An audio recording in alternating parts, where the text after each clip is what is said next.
No viewers, but we're live. We're live. Everybody just saw me on We're here. Whatnot. And I was on time to the second. I was proud of that. Don't I look 20 years younger? I shaved, got a haircut. Yeah, you look good. Yeah. We're live not only in the Facebook group, but on YouTube tonight. Both. Oh, yeah. About to Dual simulcast. Get those WCW, numbers at the double style. digits on YouTube. Our YouTube followers at the double digits. Yeah. Yeah, I There figured we go. why not, right? I gotta get a cool background. My background's whack. Man.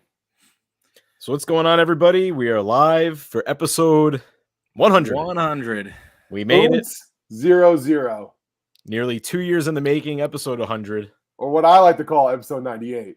Yeah. we already got an episode 98 comment from Nathan. That's who I stole that joke from. Yeah. There you go. Yep. Yeah, there you go. Thank you, everybody, for tuning in live with us. Johnny JB, what's going on? Oh, here's the chat. I was a little confused for a second. Yeah. I just ripped the box for Johnny JB. Gordo, Mike, Jose, Well, what's up? Johnny JB, what's up? We could do our full podcast intro now. So Yeah, let's do it. welcome, everyone, to the Card Foundation podcast. My name is Danny Tancredi. Joined alongside me with these two beautiful faces, we got Johnny Tancredi, we got P-Bear. Episode 100, the milestone mark. As always, you can find the podcast. New episodes drop every Thursday, Apple Podcasts, Spotify, everywhere you download your favorite podcast. We are also on Patreon, patreon.com/cardfoundationpod, which we are streaming live right now. So you get live episodes, you get bonus content, we get Razzes, exclusives, whole bunch of stuff as being perks of the Patreon. And whatnot, whatnot.com/filthbombwrestling for all of our latest breaks. Papa Bear ran a break tonight. It probably went successful. About 20 seconds ago. Yep. There you go. And he just finished 20 seconds ago. So Yeah, make sure you guys are following us everywhere on all of our social media platforms. I'm doing I decided I want to do every Sunday a case break on Whatnot, pick your wrestler. Nice. It's gonna be dedicated every Sunday. Papa Bear, pick your wrestler case break, and then bump up everybody's PCs. And then you could get wrestlers as low as $5. So it's a fun way to do it. It's a fun way to watch, fun way to get a little skin in the game. So that's what it's gonna be. So yep, be ready for that. All right. So why don't we let's we bring got a them bunch in. of guests. Like you can go ahead, Johnny. You can take it over from here. We so before we bring in our first one, we did get a couple of people to come in tonight to join the episode. Kind of just shoot the shit. It's gonna be very casual, just talking about the year that we just had, the year that's coming up in the hobby, and just kind of commemorating the show more so than just the typical rookie talk and news and stuff. Really won't be doing anything like that. Just kind of commemorating the show, celebrating 100 and just talking about the hobby. So Are we doing purchases? We did. I saw we did. We can do purchases. Yeah. I post for no reason. We will have a point where we could do purchases. So let's bring in our first guest. Yo. There he is. He thought I was going to be late. Bro, honestly, you had to fit in those last couple of boxes. Like, you just had to go to the line with it. I mean, I'm impressed, though. You were here on time. I was here before Danny. Yes. I was just breaking on Whatnot, and Dave, this is Dave. I don't know. Oh, I guess everybody can see him. But they hear the pie. It's Dave Nagel. Yep, Dave Nagel on the friend house of the show, honorary Oos. Two ones of ones this year. Have you pulled more than that? 2 ones one that I give you full credit for. Pulled 2, bought a couple more. All right, we'll just go with the pulls. But he pulled the Nikita. Yeah, well, I had the Nikita, but I sold that. Yeah. You helped me out with that. Appreciate that. And everyone, if you have a big card and you're not necessarily sure where to go to sell it, Papa Bear's brokerage is a great place to start. He doesn't charge, but he accepts gratuities though. So. Exactly, I do. There you go. That's for everything in life. To be honest with you. Yeah, and then of course the other one was this guy here. I got a little glare, sorry, from my laptop, but that is the Roman Reigns. Oh, the Roman 1 of 1. 1 of 1. That we all love. The biggest of big dogs, right there. I love that card. Outside of like a National Treasures 1 of 1 auto, which. And then I don't know if you guys saw, someone pulled the gold bar Roman last night. Yeah, on Twitter. Yeah. Yeah, I'm gonna keep my National Treasure. So I know obviously you guys know me from like the chat and stuff, and I'll run my mouth. I'll try really hard not to run my mouth too bad tonight, knowing that people will listen to this that have no idea who I am, and I don't want to get you guys in trouble. Let's just say I'm not the biggest fan of the person that pulled the 101, but that's all I'm gonna say. Anyway, moving on. I don't even know who pulled it. Well, Yeah, it wasn't me. It. It wasn't me, so that's No, fine. it was just another streamer, but you know, not everybody does business the same way. That's all I'm gonna say. Yep, that's funny. It's good. No, well, I'm happy to finally be on here with you guys. Yeah, long time coming. See, I pulled the national treasure for Shawnee, Roman Reigns out of 49. Did you see the one that? The out of 10. Posted? The out of 10 with the money in it. With the money, yeah. It made that Very fucking cool. one look like a base. I was like, oh my god. I didn't see it, and then this morning Fenway posted it, and I saw it, and I was like, damn, that's really good shirt placement. That's a cool card. The only thing I would say is if they don't use the WWE logo for the 101, use Roman's face from that shirt. Yep. For the 101, so it's like double Roman. That's cool. How I would go, but I imagine they probably will go with the WWE logo. I hope they do. I love that they did that. Like honestly, that was such a cool move. Panini's relic game has been 50 times better than what Topps has been. Yeah. I mean, Topps. Any Topps relic I've ever gotten has either gone in the trash, to Zan in a card dump, or eBay sold. So I'm not a big relic guy though. Like same. I don't collect them at all. Like I picked up the Roman Impeccable from Johnny JB, and like because it just looks nice, but I have like maybe 3 relics in my whole collection. Oh, I like that. I like that one. That's what I pulled that for him, I think. Yeah. And then he was selling it in the group, and it was like for $35. Like, I mean, can't go wrong. Yeah, you can't really with a Roman Reigns night, you can't go wrong with that. P Bear and I are both big fully loaded guys. I like fully loaded. That I will say. I have a problem with just one card. It's literally like sitting at a roulette table and playing one number. Oh, I thought it's one hand. That's I'm the same way. I don't really buy into those like one hit quitter kind of. I mean, they're cool. They're cool. Obviously, if someone rips them and then tries to sell them, and you can get the one you want on eBay or through groups. But to buy boxes, especially like they've come down, but like 6 months ago, to pay $85 for one of those, and to pull a Shanky out of 99, like I'm good. No, $85. No, I can't do that. Truthfully, I think it's a case product. Yeah, I was gonna try to do a break with that. No, because you're getting odds from 24 boxes in the case, so odds are you're good to pull a couple legends. You're going to pull a couple, young stars. Yeah, you pull Stone Cold too, though. When they had Vince in it 2 years ago, that was a big, that was a big chase. And Filth Bomb pulled the Vince right off the bat. Card they opened. They're like, "What are we looking for?" I go, "Yeah, it'd be really cool to pull a Vince." He goes, "There it is." I go, "Oh, there you go." I go, "This case is downhill." You're not beating it. You're done. You finished. You're all good. Don't rip anymore. That guy won. Man, that's great. So tell them who you PC. Big E guy. Okay, obviously Big E. Well, probably the best Big E collection in the country, in the world. You haven't even seen it yet. You haven't even seen it. I've seen pictures. Mouth about some of it. And then every week I add a little bit to it, and I'll post it in the weekly purchases, which you should all thank me for, everybody, because I am the single reason why this podcast still has the weekly purchases. You text me today. Yeah, thank you. I was gonna say, why don't you say what happened today? So it's outside. It's Monday. I'm at work. I'm bored. I'm on my phone half the time anyway. So I don't understand why not one of us. Well, Dave, you remember why not one of the other 3 of us remember? Like I just every Monday it's easy to remember, but we just don't. Like, for you guys, it's like taking out the trash. It's one of the chores that you don't necessarily always remember. It happens. So you got the honor of Graham for making that graphic. What do you call it? No, Graham hooks me up with graphics all the time. I got a shot. Thank you. He sends me a cool ass graphic. He's like, use this for what? And I go, great. I guess mine were pretty lacking because of the picture I took, but those are awesome graphics. Really pops. Shout out to Graham for that. If you're not on the Patreon, it's a lot of fun. Make sure to hop in. But Dave, favorite podcast moment, memory, something that stands out to you? Well, I mean, there's the top 2 moments. One is you and your admission of eating booty. But that has been replaced now by something that probably will come up in news, but there is no news this week since we're all shooting the shit, so I will break the news. Okay. Our dear friend, Mr. Papa Bear Paul, he wanted to run a lovely blaster break last week, and it was great. And he got celebrities to rip it for him. He got the most professional wrestler and the most professional card ripper, Mr. Brian Myers, to take time out of his busy schedule to help his best friend out.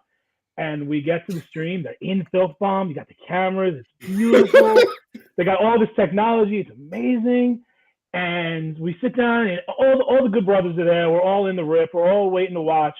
And Brian's like, all right, let's crack this thing open. They start dumping it on the counter, and neither one of them know what the hell's going on. Everyone in the group is looking at it like, huh? Wait a second. Is that 2021? And about 30 seconds later, it hits Paul. And dead ass, it looks like he's on Maury Povich, and they told him that he is the father. You are the father. And he realized he bought the wrong cases. And not only that, he bought more than what he bought for the stream, and he's got to get rid of them now. Wow. So it's fantastic. Classic but yeah, moment. that is now the all-time moment. He's sweating. You can just see him shook. Brian thinks it's the greatest thing ever. I mean, because he's just laughing at his He best doesn't friend. give a shit. He doesn't need to figure it out. I'm thinking a million ways how can I make this right? And like 80% of the people are in both products. Like, can we just run it with? And I'm like, wait, there's no. Dude, it was exactly like you. After 9 guys heard that they're not the father, I'm the 10th guy sitting there like, I was only with him for like a second. You are the father. And it all ran through my head. And that was it worked out. You moved the case easily, so it wasn't like Brian was there. He's like, I'll just run him at $1. And then thank God we were able to go to fastest ripper I've ever seen in my life. Oh my God! That was incredible. Yeah, he missed some decent cards too because he was just ripping so fast. And the OCD like watching me, like I would be calling you out on that, but I was like, I'll let Brian go. He's not gonna. No. But I was sleeping. Me and Danny were sleeping on top of everything on the side, and we're trying to keep up with that. I'm yelling at Dan like, just get that one, get that one. But that was a moment in my life that I guess now I can laugh at it, but at the moment, I go, that was like. Fuck. I go, because I 100% messed up. It all played back in my head like me saying, order this case and this and that. So I'm thinking like, oh, wait, tomorrow morning, I'm going to go on Whatnot, and it's going to be back to Card Foundation rip. Yeah, me too. So I'm done with them. But I'm telling we fixed that in a day. It was thanks to Ringside Collectibles. Who had I hope Ringside John got a little I said, he had a little tax on those boxes. Yeah. The lope was padded. The lope was padded. Speaking of AEW, since I did have a topic I wanted to talk about, we can talk about it briefly, then you can kick me off. Obviously, I know you guys got other people you want to bring on. AEW Give me your top 10 2022. moments of AEW this year. That was like a long ass. No. AEW 2022. Have you guys been watching the prices of these singles? I've been seeing MJF. I mean, other than MJF and Big Time Autos, it is a fraction of what 2021 did last year. Yeah. I mean, I'm not surprised. Obviously, the market's down, and obviously AEW has cooled off a lot from where it was. I mean, 12 months ago, it was the hottest thing in wrestling. Agreed. Yeah. It's also that's popular within cards. I mean, I think we're even going to see that in Prism this year. You know, year 1 Prism to the moon, and then a lot of times year 2 Prism, it cools off a little bit. It's still going to be great. It's still going to be a product people go after, but it's not going to be like, you know, $1,500 boxes and people going crazy for it like it was the first year. The first year always, you know, takes off. How's Jade doing? How is she selling? Is Jade? I mean, I'm not personally looking out to buy for her, so I haven't really been watching them. But like the main thing I've been watching is the red exclusives. Like last year, even your jabronis were going for $50-$60. Today, right. I bought an Adam Cole for $25 and a CM Punk for $35. So that tells you bad, right there. I mean, yeah, it's obviously if you pull one on the blast, you make your money back. But for someone like last year or 2021, where to get those cards, you're spending hundreds of dollars to try and piece that together. And I got 2 of the biggest names for less than $70. So it's just crazy what difference a year makes. Yeah, Jose's right. Jamie Hayter's going for way more than I thought. Jamie Hayter's on fire. Yeah, so the rookies are selling obviously because they're the rookies and rookies will do that. But like the bigger names, like even Omega and Wardlow's down across the board, which is just because they're mishandling him. But that's a whole other story. Yep. But all right. So we got a bunch more people to come in. So Dave, very much appreciate you stopping and hanging out with us. Dave, you're the man. Thank you for all your help, brother. Dave, he does help us out a lot. You know, with simple messages and keeps the And the positivity support. going. And Listen, it's great. I appreciate you guys. you, Big fan of the show. You guys are all excellent gentlemen. All pleasures Thank you. to talk to, and I'm very happy to be a part of this. So thank you very much. Thank and you, brother. Shawnee, please don't laugh everybody into oblivion tonight, please. I know you're gonna come on here at some point. I know you're gonna be the star of the show, but please. There you go. We'll talk to you later. Everybody's eardrums. All right, later, Dave. Later, Dave. All right. Well, Alrighty. let's bring on our next guest. This is gonna be a fun one, I think. Yeah. So let's drag him in. Drake's Mr. PC Drake. in the house. I never met Drake, but I feel like I know Drake. I've watched those videos. I know that setup. I know I don't know how many WrestleManias Peyton Manning's been in, but yes. What's going on, guys? Congrats doing? on 100 episodes. Long time Thank you. listener, first time caller. So thank you. Thanks for Yeah, joining thanks us. for having me Appreciate on. it. It's been best fun on collections. social media, kind of watching your collection just go absolutely crazy. So take us into it, because a lot of people, since we haven't had you on the show before, if they haven't seen you on social media, Drake has one of the best wrestling collections out there. So just take us through it. Yeah, so just kind of where I started back when I got in the hobby back in 2019. So at the time, like the first I'd ever heard of wrestling cards was from David Peck, and he's big into like the 1982 Wrestling All-Stars and all that kind of stuff. I started looking into those, and I grabbed a Hogan, I grabbed a Flair, and that kind of stuff and everything. And, was a big collector of Manning and Breeze cards and all that kind of stuff. Well, Brett McGrath, who is stacking slabs, he and I were chatting one day. Amazing collection. Yes. Oh, for sure. Both of you guys. Jesus. No, thanks. And so he and I were chatting one day, and he said, "Hey, Drake, did you know that there's like gold refractors, like modern wrestling cards?" And I'm thinking, I've never seen those before. I have no idea. And so he starts sending me these like 2014 Topps Chrome gold refractors, and they're like all under $100. You've got guys like The Rock and Hulk Hogan, and I'm just like, man, like not even from an investment standpoint, but that's just too cheap, like not to buy. And so so Brett and I, and I'm sure that there were some others, were just scooping out these gold refractors and red refractors and super fractors and all that kind of stuff left and right. Well, and then all of a sudden, this had to be like 2 years ago, like 3 years. Yeah, this was like 2020, like mid 2020. I want to say I talked to him briefly then too, and I was at that time. You couldn't find any Kurt Hawkins or Zack Ryder because I was scooping all those up. Exactly. Yeah, exactly. And so yes, that was like mid 2020, and we just were chatting about that, and we're just kind of snatching up those cards. And it was more like the shotgun approach. It was like, well, I like Flair, I like Hogan, I like Undertaker, I like Austin, I like The Rock, and you're just buying it all, not really thinking of a collection. And again, it wasn't from an investment standpoint. It was just like, these are badass cards, and I want to have these cool wrestling cards, like, right there in my collection. And, huge fan of modern cards, like the gold refractors, from other sets. And so we were scooping up those. And then around the end of the year, I guess the end of 2020, I got to think if I'm getting my years right, but I guess it was the end of 2021. So about a year ago, Brett and I were talking, and I said, "Hey, there's this Roman Reigns superfractor from 2014, and I've been thinking about it a lot." And I'm like, the guy has it up there for like 50 grand, which I think is stupid. And that that's that number where like you come down to 40, like 100%. Yeah, for sure. And so we're just kind of chatting. Well, a little while after that, the Jason Dominguez, like Bowman Chrome superfractor auto sold for like 475 grand or something. And I was like, wait, so somebody's going to spend $500,000 on this guy? Like, yeah, he plays for the Yankees, and like, yeah, like he might be great. But if somebody's going to spend that on that, then let me talk to this guy, because I feel like Roman Reigns, I like him as a wrestler. I think he's like probably the biggest male superstar of the past 10 years. I'm like, surely this guy's like worth 10 to 15 grand or whatever. Mm-hmm. And so anyways, I went back and forth with the seller and all that kind of stuff. And then we settled on the 15 grand number. And it was kind of in a way, because I remember talking with Brett, and I was talking to another friend of mine, where I kind of knew what was going to happen with that sale. I knew it was going to set off a firestorm where it was like wrestling cards have arrived on the main stage, as you guys say. There you go.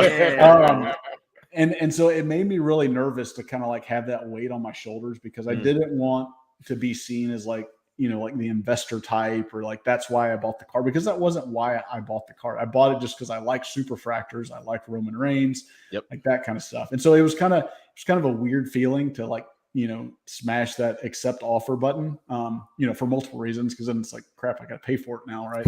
It's real now. Yeah. The worst part. Yeah, for sure. But the best thing is that I did speak to my wife before, and I just said, hey, really, I believe in this card. I want this card, and she was on board with it. So that was cool. She's the smartest one. If she said no, it would, she would have just shut it down. I would have been like, damn it, And so I got that card, and I think we all saw kind of what happened after that, and especially with the switch from Topps to Panini, and what happened with Prism and all that kind of stuff. So, so that's kind of where we're at today, and kind of where I'm at today is I'm trying to consolidate some, because like I said, I just took the shotgun approach, and I'm just buying all these wrestlers, and I'm kind of thinking about, like, who do I really want to collect? Like, who do I connect to? And it's funny because as I try to consolidate more and more, there's like another badass card that pops up, and I'm like, well, this card just looks cool, like, let me grab here. So like I've got here we go. This is nothing huge, but I mean, it's the Montez Ford, like, black select. Oh yeah. Right. And so, like, it's the only Montez Ford card that I have in my collection. But I'm like, when I saw that, I mean, how do you not like it? He's walking out with the Solo Cup, and he's got the chain. Cool. It's a great shot. Browns jersey. Yep, the Browns jersey. And so, I mean, to me, like, that's just a cool wrestling card.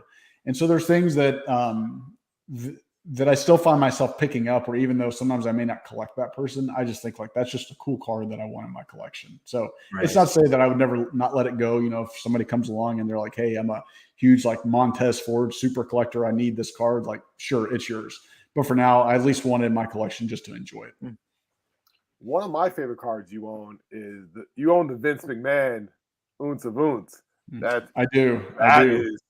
That is the card right there. No, honestly, I'm a huge fan of it. It's transcendent. Such a high end. I just watched the Bowman Transcendent break. You watch it? Any of those? No, I didn't. Like they were supposed to have a Babe Ruth cut auto. They have all these presidents cut autos in there. Okay. Like in baseballs and I was like, I wouldn't mind if they brought this back for wrestling. It's such a cool high end product. I don't think it got the love it, like, deserves. Some of those cards go for way too low for like a $20,000 case. But that Vince McMahon, that's the card right there.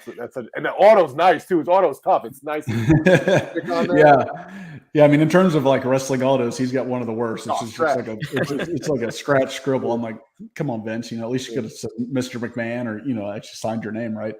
But when you look at 2019 and 2020, like, those sets had one of ones, but they didn't actually have, like, the superfractors, and those sets have, like, the gold borders, which I've got plenty of those. I like those. A lot of people don't like the big, thick gold borders. Mm-hmm. So, for 2021, kind of the last year, and hopefully it comes back, like you said, I think it was nice to see those things, the normal thickness of like a regular trading card. And, but the thought process I had behind that was, the cases that were selling for like 13 to 15 grand. And in my mind, I wanted a Vince McMahon, like, his nicest card, what I would say is his nicest card, just for the impact, because I think you guys probably know, but I grew up in the Memphis area. So I grew up around wrestling, and wrestling was in my blood and all that. And so, I first learned about the World Wrestling Federation when I was like 3 or 4 years old. I've still got all the old, like, VHS tapes and all that kind of stuff. Nice. And so, just the impact that he had on my life, and the fact that I'm still, I turned 40 in like 3 months. And so, I still watch wrestling to this day. I'm still a huge fan of all that. And so I think he had an impact on my life. And so I was like, hey, I really want his best card for my wrestling card collection. And so I remember watching the auction, and I'm thinking, look, the case is 13 to 15 grand. It's at least probably worth that. I don't know what it's worth now, what it's going to be worth in the future. Like, who knows what the market's going to do. But I said, hey, let's throw in like a max bid, or as some of my friends call it, a chubby bid for this card. And I think I threw in something, I don't know, like 15,500 or something like that, and just closed my eyes as the auction ended. And then you open them up, and it's like, you won, and it was like, $9,300 and it was $9,388, I think is what it was. It was actually what it finished at. For that. Wow. Yeah, and I was like blown away that. I mean, this sounds terrible because it's still almost $10,000, but it ended a lot lower than I thought it would. Yeah. And so then I think it was kind of one of those things where, like, the fallout after that, where people were like, Drake, like, that was a steal. He could sell it for double that or triple that or whatever, and the same thing with the Reigns. Like, that's not why I bought the card. you know, Right. I'm sure at some point down the road with kids go to college and if I'm old and all that kind of stuff, then maybe that'll come to pass. But, you know, at the time, that's not why I bought the card. I just bought it because, you know, Vince McMahon is kind of a sentimental part of my childhood. And I think that's an awesome card. so, When I do that eBay chubby bids, for some reason, it always ends like 50 cents higher than what I bid. I go, fuck, I would have paid an extra 50 cents for that. yeah, the one tip that I've learned there that I'll share, and this is probably going to screw up all our bids or whatever, is that if you really want a card, when it has about, you know, 30 seconds left, whatever that number, that dollar value is, triple that. You know, if you really, really want it, right, just triple whatever that number is and add in, you know, a few extra bucks and cents and things like that. So if it's like $150 with 30 seconds left, you know, throw in a bid for, you know, $454.20 or something like that. And 9 times out of 10, you'll win it. But anyways, I heard the guys on the crossover talk about that a lot. Yeah. Yeah. How to, like, you know, be careful because, you know, if you have everybody doing that, then it's like, yeah, you're going to get that number may get hit. 449. Fuck. That was a number that you're comfortable with, then, you know. Yes, for sure. Like it certainly has to be a number within your range. You know, once you start getting into larger, you're thinking, you know, well, this card could go like from $1,000 to, you know, $3,000 really quick. So, you know, unless you're prepared to pay that, don't put that in there. Exactly. Yeah. Well, I even love, like, despite, you know, the money, regardless, we all get the sense that you're a collection guy. Adding stuff to your collection is important, and it's what you like, it's what you enjoy. So that's always a positive to see in the hobby, because again, on the show we talk about investments, we talk about PCs. So it's very cool that even despite dollar amounts, that's where it fits for you and you're collecting. Yes, absolutely. I mean, that's where I am kind of first and foremost, is I, you know, would call myself a collector. You know, sure, when I buy cards, nobody wants to buy cards to lose money on them, but I don't buy cards hoping to make money off of them, if that makes sense. Yeah. Because I think once you start doing that, and this is just my opinion, I think whenever you go into a card and say, hey, the only reason I want to buy this card is so I can make some money, that's where it ends badly for you more often than not. A lot more pressure on that then as well, too. Yeah, exactly. Holding the bag, as they say, you know, and you don't, you know, at the end of the day, I always say it too.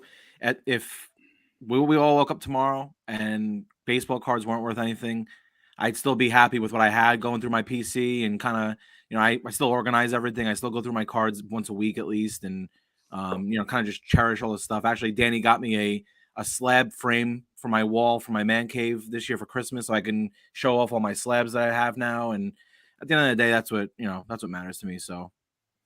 Yep, sure, absolutely. So, Drake, before we let you go, ask one question for you. I want to ask you a question. Drake, do you know the grades when you're opening those boxes and those slab reveals? Sometimes I do and sometimes I don't. So I was like, there's no way. I know the grades every time. Shit, I'm never surprised. I know all the grades every time. Yeah. If it's a card that I'm sending in, like say it's a small order, you know, you're sending it in Express and it's like 2 or 3 cards or something, then typically I'll look just because I know, because, you know, a lot of times it's a big card. But if it's like a 30 card order or something like that, then that to me is more fun to be surprised. Oh, that's good for you, because I'm just like, I'm like 9, nice, 10, let's go. I get the email. I can be driving. I'll pull over and I'll just be reading, like opening my phone. I gotta see. Yeah, no doubt. Well, Drake, before we let you go, it's the beginning of a new year, 2023. So, what are some of your goals, or what are you targeting in 2023 for your collection? Yeah, so I think my goal really is just like I said previously, is just to look to kind of consolidate my collection a little bit. So like if anyone, you know, if anyone listening to this sees me like selling some cards or something like that, like don't look at it as like Drake's getting out of wrestling cards. He doesn't, you know, think that they're a good investment or something like that. You know, I think just really trying to like zero down like who I truly want to collect, you know, because you know, it's some people may think that there's like a huge bunny tree in my backyard. There's not, but you know, I certainly want to look at really who I want to collect. Yeah, I see that right there from Dave. And you know, just really kind of want to zero in on who I want to collect, and try to get their best cards that I can. You know, I'm looking forward to the kind of the higher end release from Panini coming out with Immaculate here in, you know, like a couple months or whatever. Yeah, seeing it. that, and then like the second year of Prism, as much crap as Prism has gotten lately about wax prices and singles and all that kind of stuff. Like I still love to collect that. I love Select, so I'm just looking forward to the future releases and kind of seeing what comes up in the future, and that kind of stuff. So that's kind of where I'm at. Cool. Sounds good. That's great. Now, we appreciate you hopping on with us. We definitely want to have you back in the future, whether it's for bonus content, whether it's for a main episode. Yeah, I think we need to do a full blown episode. Yeah, because we could talk for hours, I'm sure, and just show continue me your card. Just want to see it. Is I it love watching. cards? Well, I mean, since you like golds, I tried to rate. I literally, I don't want to say anything, but I'm legit on. I was on your Instagram. I was just talking like, looking at this one right here.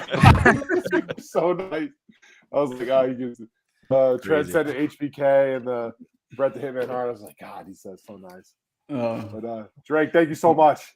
Yep. Thank you very much. Thank you, man.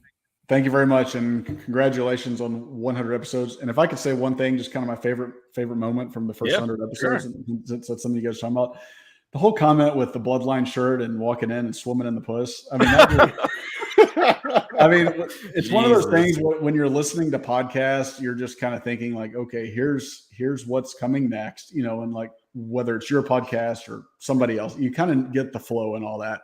And that was one of those where I was sitting there on, a Thursday morning and I'm drinking my coffee and all that, and I about spit it out. It was just so unexpected. But that's what I love about your show, is to expect the unexpected. Oh, there you go. That's awesome. Thank you, man. Thank you so much. I'm so happy I said it too.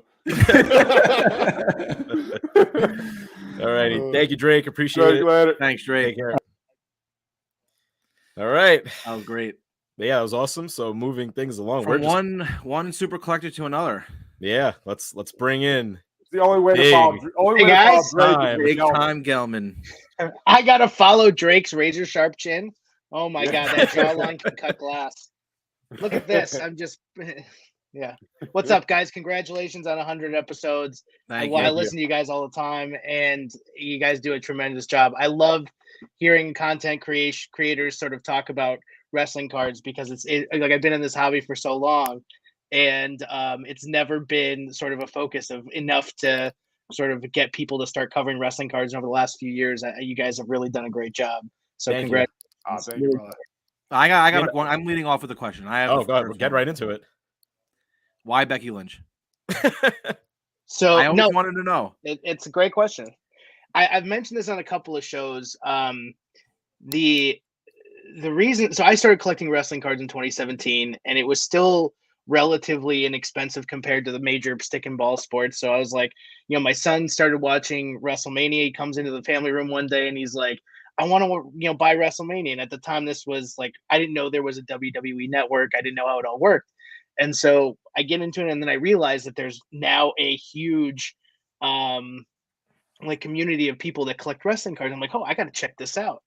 And so I start watching wrestling more and more because it's addicting, right? It's a soap opera. Everybody's got to get their take, and you sort of get this going, and you're just like, all of a sudden your entire family is watching every show every night. And you're just like, I watch wrestling 3 nights a week. What is going on?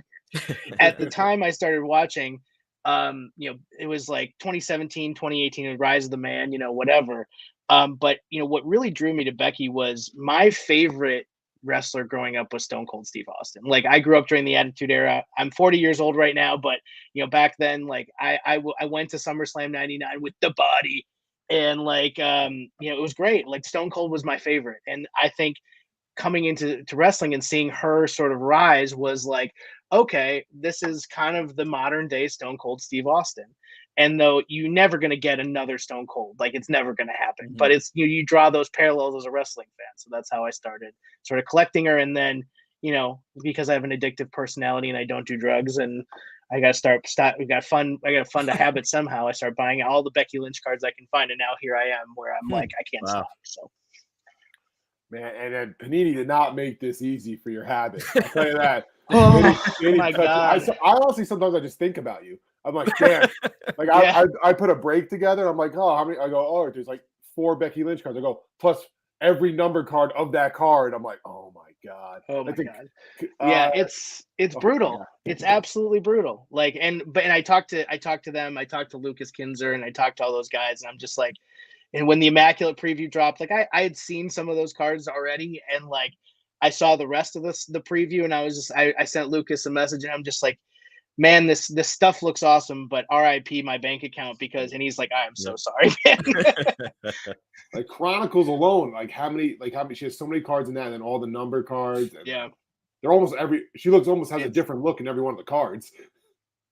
So yeah, and that's what's so cool about this. Like, I think, and people hate the big time Bex like persona. I loved it at the end.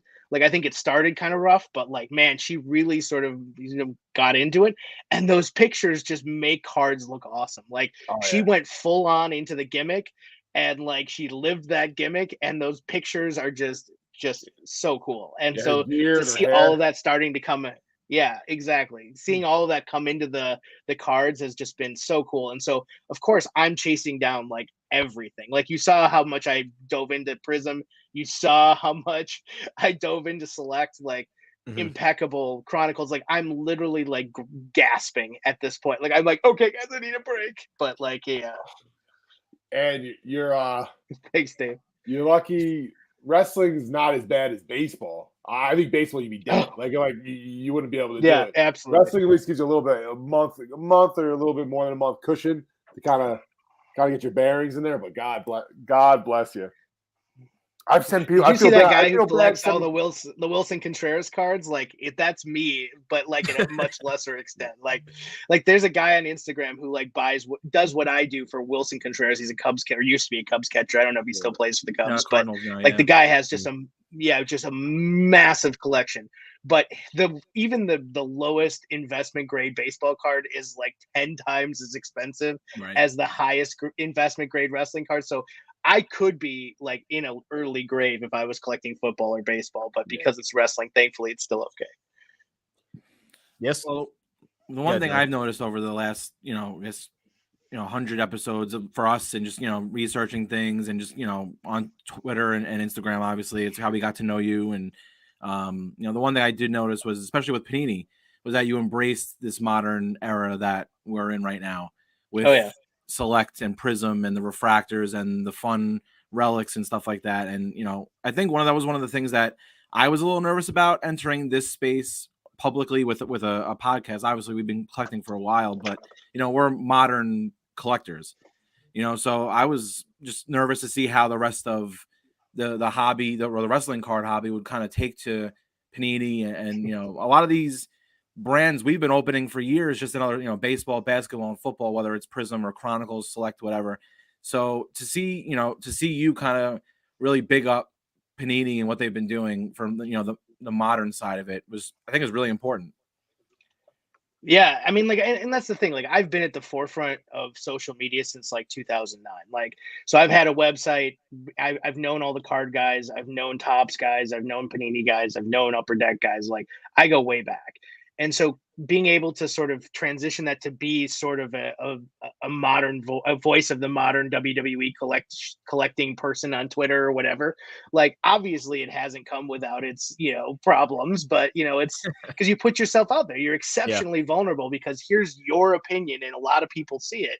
And immediately, like I said to my buddies, I was like, I'm just happy to be important enough to have trolls again. Like, I used to have a ton of them, and because social media was much smaller, now like I have a lot more trolls because you're visible and your opinions are out there. And like, but here's my goal. Like, my goal with wrestling cards is just to make it bigger. Like, I have so much fun. I think the community is awesome. Like, I've collected sports cards since I was a kid, and nothing has ever come to me the way that wrestling cards has come in a community format. Like, there is no other community that functions this way, at least in the modern side. Now, obviously you guys have probably seen the Twitter drama that goes down, but that's far from the norm. Like, the wrestling card community is incredibly tight. Right. And so when I saw Panini sort of take over and really get into this, I wanted everybody to be a part of this. Like, I was so happy wrestling cards were getting their time on stage. And like Drake said, like, he knew things were happening. I did too. I mean, like, it's easy to see because it's happened in so many of the other sports. Like, as this boom hit the sports, in succession, like, you saw the indicators start to happen with UFC, and then it happened. And then you saw the indicator start to happen with WWE. And I announced that Panini had gotten the license like 6 months ahead of when the announcement was actually made, because the card industry is incestuous and everybody talks. And so everybody, as soon as Panini won the license, I knew about it. And I tweeted that out, and like immediately you saw people start to come in and start spending money on legacy stuff like Chrome and other things. And it's like, it's crazy because like you start to see these things start to bubble up, and then you're like, okay, I know what's going to happen next. And my goal has always been to sort of make this as big as it can possibly be. There's others who are like, no, I don't want that. Like, I want to continue to be at the front of the line. I don't want to have to wait behind all these other guys.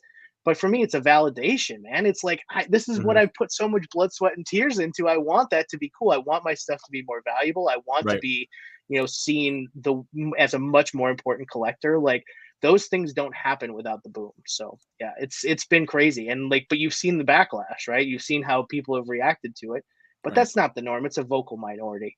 And like, I think the wrestling card community has been amazing throughout this whole thing. Yeah, and I think we share that same sentiment as well, and that's why we kind of got into the podcasting space, was to be a part of that, to be with the community and collect alongside them, invest alongside of them, and really just be a promotional tool for wrestling cards, because we love wrestling at the end of the day, and that's the first and most important That's thing. why we're all here. Yep. We just want to have fun, except for P-Bear. He just wants to go on Whatnot and show off his packs. Just rip and tear. I just want to open up boxes of cards and pull cool cards. And just pull cool Becky Lynch and just start screaming your name on pulling a Becky Lynch card. Seriously. Okay, so I think everybody needs to like hear this story, because like you guys happen to pull like one of the most important Becky Lynch cards like on your stream.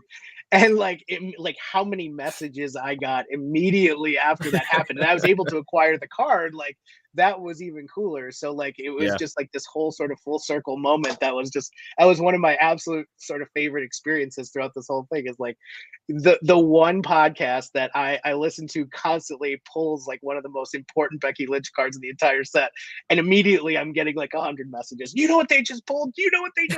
Honestly, it was great. I send people your way. And I'm like, I was like, my boy Sean, he pulled he sold you a Becky card. I'm like, oh, just hit up Gil. I'm like, man, he must be getting so many messages, so many days about these Becky cards. And I love your content. Honestly, I'm a huge fan of your Instagram. I always look at it all the time. Thank you. You are setting the market higher and higher between. There's a few people that have those cards that kind of take your breath away, and you're one of those people. Like, fuck, that's Thank you. Right there. And I don't know how you get them. I got a few more coming. Yeah, I don't know how you get them so soon. Yeah. I was like, didn't this just really? I'm like, I don't know how he got this, but your Becky Lynch guys, like that's the community, man. Like people come to me, and I'm like awesome. happy for you when you get those cards. I'm like, yeah, that's Thank awesome. you. Like the wave, you just got the wave, the Asia wave, like gold. I was looking at that today. It just some of your stuff, and it's not only Becky too. You have a lot of other great stuff. I know we always just tell you Becky, but you have a lot of other good shit too. So, no, that means a lot, man. Thank you so much. Before we let you go, we had one question coming from the chat from our friend Russ. He wants to know, what's your favorite card in the collection? Oh man, it's like asking me to choose between one of my 4 children. So, see, here's the thing. Like, I have the most valuable cards in my collection, and I have my favorite cards in my collection. And I actually did post some of them in the top, or the feed that Drake did on Instagram, where he sort of had everybody come on. That was a lot of fun. Which was such a cool idea. Yeah. Like, how could you? That was so much fun.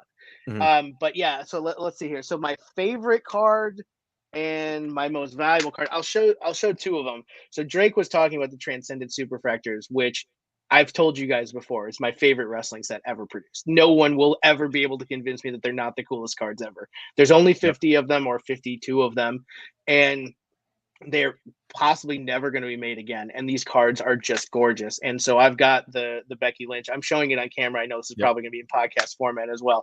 I have the Becky Lynch Transcendent Superfractor, and I had to wait for it because it was a redemption. So imagine know that sitting at somewhere in Duria, Pennsylvania, is this card that you have been waiting for almost a year, and it will eventually be the top card in your collection. And then I would say, and when I got it, it was just like a wave of relief. Like, oh, I finally got it. Like, can you imagine? Like, it was a whole ordeal. Yeah. My favorite. So, one of the things that, and I'll tell about my favorite card is this one. It is a personalized autograph from Becky that she signed on the Transcendent set that they did a few years ago. And the reason it's my favorite is because I collect personalized autographs. Like, that's always been my thing. Yep. And inscriptions are my thing. And Kimber Laskick, who is the person who painted all of Becky's jackets, I have one of her ring worn ones that she wore during the Rise of the Man. Oh, wow. Because Kim was able to get those for me. One of them is in fully loaded. I have the other one. And I helped Topps get that piece into the set. So, like, if you ever want to see the full jacket before it was cut up into all the Becky cards, like, I have pictures of it. I also have a That's incredible. That's awesome. But she actually, I said to her, like, we talk and we talk frequently, and I said to her, like, hey, if I send you a card, can you get it signed for me? And she was like, and I'll get you some other. So we worked out some stuff, and she was like, yeah, send it down. So she actually had Becky sign it for me, and it's been my favorite card forever because I love the picture on it. It's her in the middle of a punch, and she's just got this look on her face that's awesome. And having that personally signed is it's always going to be my favorite card. So yeah. I'll tell you, my favorite card you have is the Transcendent with Becky, Sasha, Bailey. Oh, that God, one's the stud. I'm not gonna get that one. That one's don't even get that one. I just want to let you know I love that one. All their autographs are great. It looks amazing. On card, oversized 4 horsewomen from Transcendent. Like, Topps nailed it with that last year of Transcendent. What's the count on that? Is that 5? Like, there is. Or is it's a 101. What? 101. There's not another one of those. It's a 101. Oh, they go up to 25. I have the 25. Okay, but you have the 101. Yeah, that's so cool. Yes, I have the 101. Incredible. That's the only one I have. I don't have any of the other ones. I only have the red, which is the 101. Wow. I love that. I don't know how they got. I would like to see the origin, how they got them all to sign and how crisp all their autographs look. That's my favorite of yours. Amazing. And Becky's signature has gone to absolute fucking shit lately. I don't want to bring that up, like dog the shit. worst. The worst. Looks like a butt cheek with a line through nightmare. Exactly. And but for that card, she signed the stars again. Yeah, that's what I'm saying. That's why I love that. And I was like, I have to have this. So that's when Immaculate comes out and she does the inscriptions, like, we are gonna have a dog fight. Me and all the other Becky collectors, we are going to have a fucking drag out fight. You guys are going at it. I can't wait to see that. Yeah. Yeah, but any favorite CFP moments before we let you go? Man, you guys have done such a great job, and Drake stole mine, unfortunately. But that bloodline shirt, man, I had to go buy one just to do that myself. Yes. I look like shit. I look like shit, and I'm already married. So that. But yeah, overall CFP moments, like pulling the Becky Lynch one, just like seeing the exclamation on your face was just great. But I know that wasn't on the podcast itself, but it counts though. We'll take it. All right. Yeah, no, hey, thank guys, you so much hey, go ahead, please. I was gonna say thank you so much for coming on. Again, we would anytime you want to come back on, we'd love to have you again. For bonus content or whatever. I love doing these. Yeah, I love doing these, and you guys do such a tremendous job. I've become a Patreon member because I realize that, as I'm driving down the road, I'm listening to you guys more and more. I'm like, you know what? I should probably sign up for these guys, give these guys a shout because they do such a tremendous job with all this content. Although, like this rookie card chat you do every week is such a trigger moment for me because I'm such a rookie card like completist. Like the rules are so. But anyways, like you guys do an awesome job and keep it up, man. Congratulations, thank you. to all of you on 100 episodes. Thank you. Appreciate you guys. it. Take care, Gelman. Later. All right. Alrighty. Wow. Let's keep it rolling. I'm gonna bring in our next. Oh, he's already in here. Shane, popping him in. What's up, brother? So we got Shane from the Sports Card Nobody podcast. Yeah, a friend that we actually met for the first time at the National. Well, I met some of you. So I guess one of you was too cool to come to the show, so I didn't get to meet. I don't get a limo. I'm not coming. That guy over there. I'm still waiting on it. Hey, who booked this? Is this WrestleMania 25? How do you? How am I following Taker, Shawn Michaels? You guys have Drake and Gelman on before me. What the hell's going on here? Listen, Am I the cool down match? The We're fluff throwing match. you in the upper echelon. So No, You know thank what, though? Hey, Shane, for real coming quick. on, man. I can one up Drake once ever in my life. Wow. I saw him share this. Yeah, well, at least mine is Pop 2 Tem Gen Mint. Yeah, Wow, There that you is- go. There you go. Oh, You yeah. ran and grabbed that after he showed it too. I got go on that 10. Where's that? I have that. Don't worry, he's sending that in the PSA, and he'll gem it too, and it'll be a Pop 3. We'll all be Eskimo brothers. There you go. That's cool. No, we really appreciate you coming on as well. So real quick, I mean, we're always in the business of promoting podcasts as well. So talk a little bit about yourself and what the Sports Car Nobody podcast is about. Yeah, well, you guys are all going to get a real good idea of this quickly. I call myself the Sports Car Nobody because, I do a podcast. It was, a year ago now. I'm a little over a year doing the podcast. I was taking in a ton of different content before I discovered you boys and a bunch of other things. It was a lot of the sports card investor. And there was one episode in particular where he was at some card show and he was making some $20,000 trade. And I was watching that and I said to myself, well, that's not me. What the hell's happening here?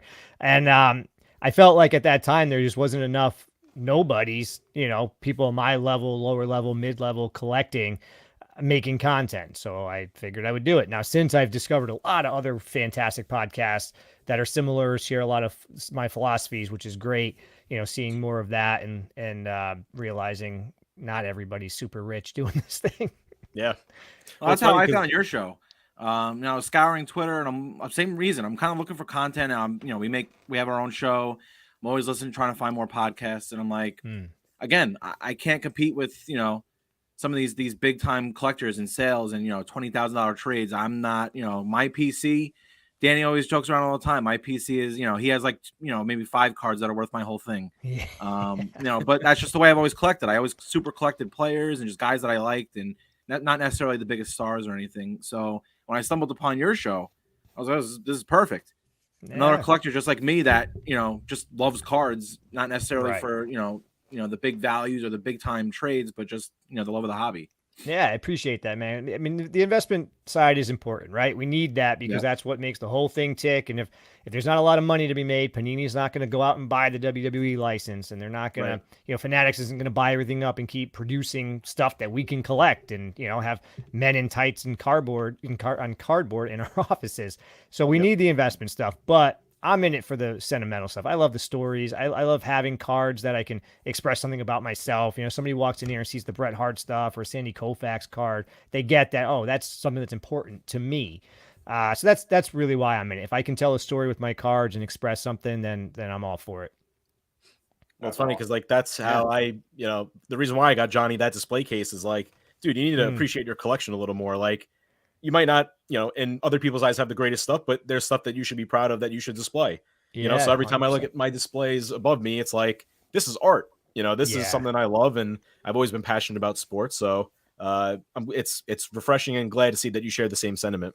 Yeah, 100%. I actually got if I'm not mistaken, a very similar display case from my mother-in-law for Christmas. That's over in my office to my right here, which is pretty awesome. So, it fits like 20 cards, graded and non-graded.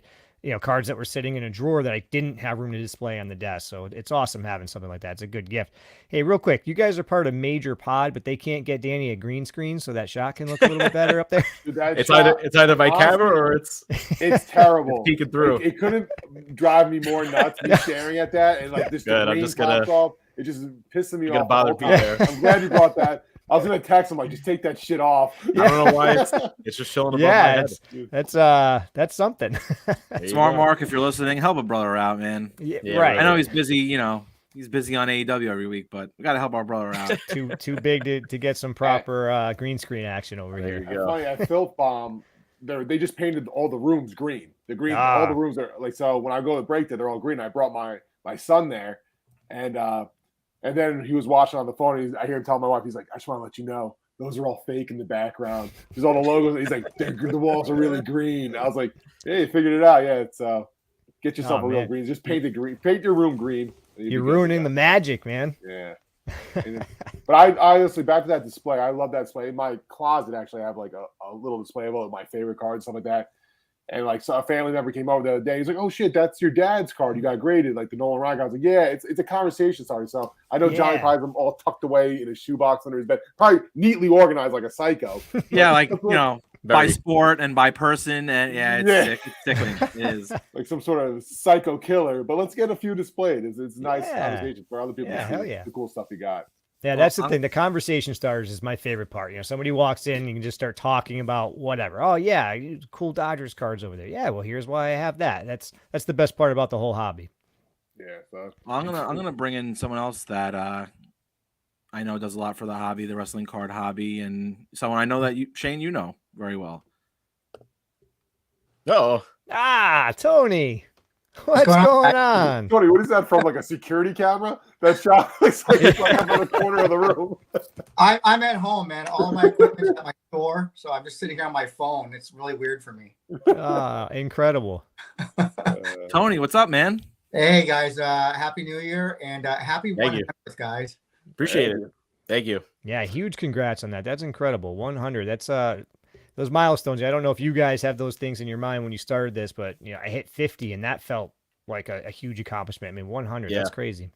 So that was actually one of my goals so before this show, Danny and I did a baseball card collecting show. It was very, very popular. I know everyone's heard Papa Bear's favorite show. Call Looking Podcast, the Johnny Espinosa's favorite podcast of all time. We're very big overseas, but so with that show, we towards the end of it, we started Card Foundation, and then Card Foundation kind of just blew up. It got way too busy to do 2 shows. And I wonder why. Well, so I said, you know what? It was around like episode like 70 something for Card Foundation for Caught Looking, and I was very disappointed. I wanted 100. But Danny was just like, listen, we got so much going on. Let's just put it to the side for now. And I was like, all right. I killed it. I will get 100. I will get 100 for Card Foundation then. So that was a goal. So I am very proud. Well, congratulations on hitting goals, man. That's awesome. Yeah. Speaking of goals, Shane, what are some of your collecting goals for this year, 2023, man? Yeah, on another show that I do a faction pod with some buddies at Cousins Collectibles. We had this conversation, and what I put out there, and I'm always kind of nervous about this. I had I think Brett's name was mentioned. Drake talked about. I had Brett in the pod 2 weeks ago, and he talked about how he's not intimidated by cards, and I couldn't share that sentiment. I get intimidated a lot by cards, so I was nervous to put this out there, but I did anyway. My big 2023 goal is I'm going to try to get what I might consider to be one of the best Bret Hart PCs, I don't know, out there publicly. Nice. He's my favorite wrestler of all time. I'm super jealous of the logo you guys have. When I found your pod, I immediately hated everything I did with my podcast logo. I wanted to start all over because it's so phenomenal. Thank you. Yeah. Thank you. I love Bret Hart, treasure hit the career that he put together. And I've been able to amass a pretty decent PC. And, with the card I shared, the gold prism numbered or graded to 10, that's kind of the crown jewel at this moment. I'm really hoping to add some more pieces at the nobody level that I collect. It's hard to get, some of the monsters that are out there and whatnot, but I think that's my goal, is to continue to try to push towards some sort of really respectable Bret Hart PC. Nice.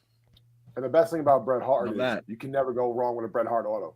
Now he's one of the nicest autos in the game. Yeah, opposite what you guys just talked about. I mean, Becky. Yeah, she got lazy. She's awesome. Yeah. But yeah, that auto or Vince's auto you guys were talking about with Drake are brutal. But Bret, at his age, recovering from a stroke, still writes that as best as anybody in cards. I mean, there's very few people in any sport that write as well as him. And Bret's a hitman hard, and he fits it on the sticker too. When I had this sticker yep. It's absolutely incredible. Hitman got my exact thought of the man. It's funny too, because I think Tony, you've mentioned us before that every convention, Bret's always got one of the longest lines. Always, man. So he's signing that full signature for everyone.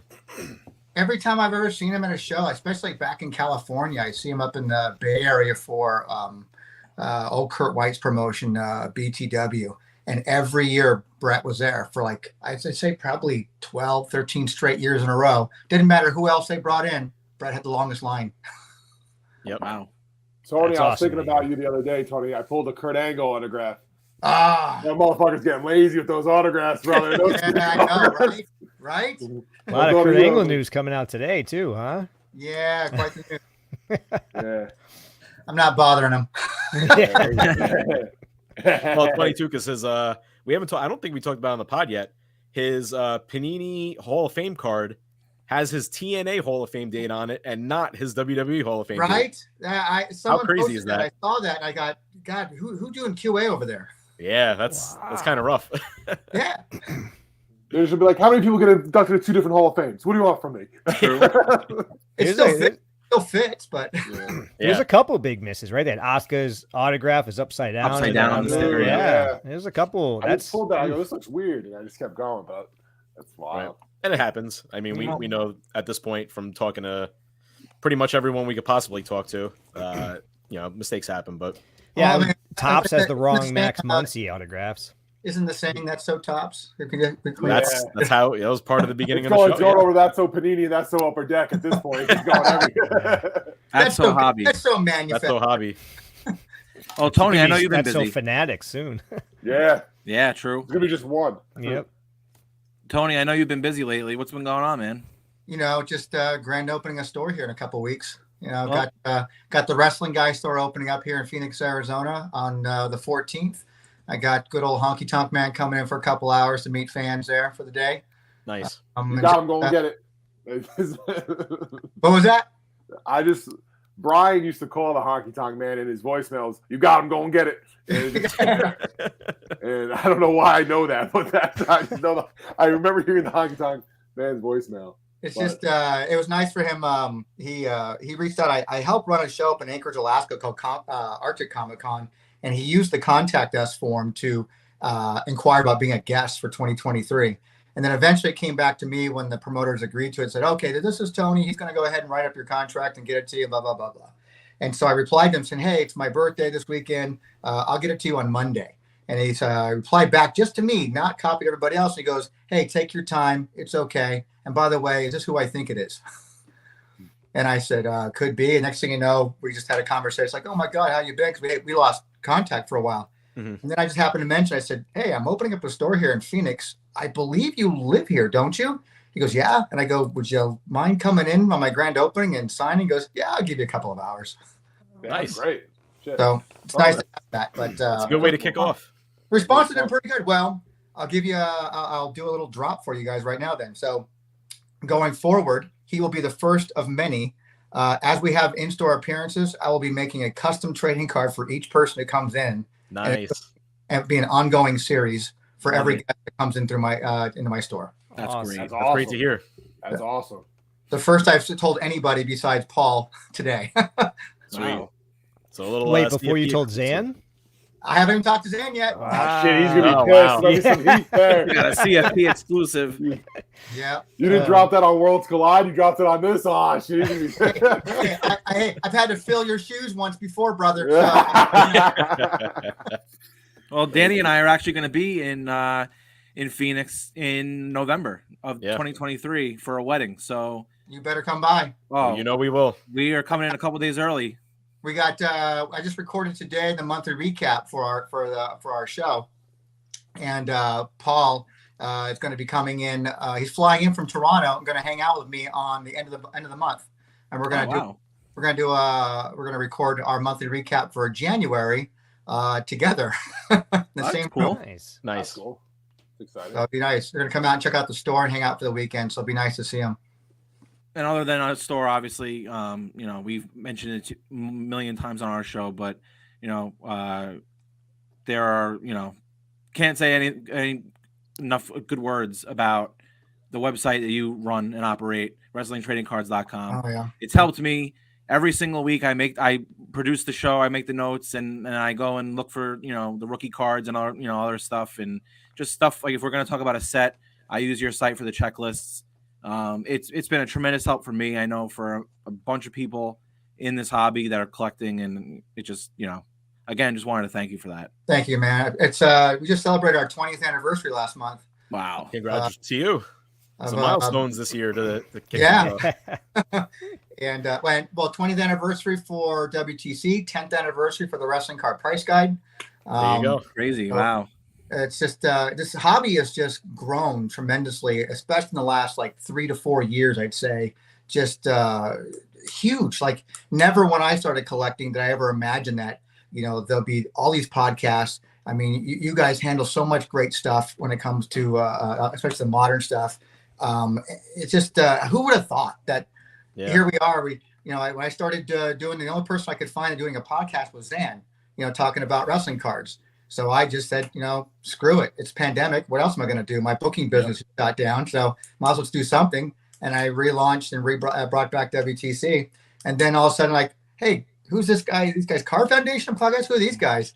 I give them a listen. I go, holy shit. Somebody else out there is passionate about this hobby as I am. This is awesome. Yeah, a niche within a niche, and it is awesome because when I got back into cards back in 2018, it was all the traditional stuff, and I had no idea that wrestling cards was a thing until pandemic and finding other content. And I give Stacking Slabs a lot of credit and Worlds Collide when I found that, and then you guys, and realized, holy crap, there's a whole world of wrestling cards out here to collect, and it changed everything about my PC. I now have more wrestling cards than anything else, which I never thought was going to happen. I just never realized that there was this whole phenomenal sets of cards you can collect. And I come from a different perspective on this now too, because I've used the platforms that we have now. My whole objective, and I heard you guys ask what's your goals, when you guys had Adam on, it's like that hearing too, and talking about what are you going to do in 2023, like what's your goal for 2023. Mine isn't any different from any year. It's going to be the same. It's just going to continue to keep pushing the knowledge out there of our hobby, to continue to keep archiving, to continue to keep hopefully educating people. And it's just so nice to see you guys and all these other even across the pond. We've got a lot of guys out there putting out content. It's like that. And, this last year going out there, get to meeting some of those guys in person, which has been really great. I just want to continue to see this continue to grow. And our hobby just keeps getting bigger and bigger, which is what we've all kind of asked for. Good, better, and different. We've asked for it, and here we are. And I just want to continue to keep doing that. Yeah, well, that's why I'm glad we have both, you, Tony, and Shane on at the same time. It's like the more content, the better. It only helps, promoting the hobby and promoting good within the hobby. But also everyone's got to, they got their own niche in a way. It's like, Shane, you're talking about not some of the biggest sales in the hobby, but just the PC kind of lower end stuff. Tony's doing a bunch of the archiving. We talk about a lot of just, rookies and modern stuff on our show. So there's so many different aspects of the hobby where people are coming in, content creators, and even if they're not creating content, they're just on Twitter promoting wrestling card hobby, and everyone's important, everyone's vital. And when new people come into the hobby, there's plenty of resources to kind of help them out. Exactly. And that's exactly what I've always wanted to see. And it's so happy to see that.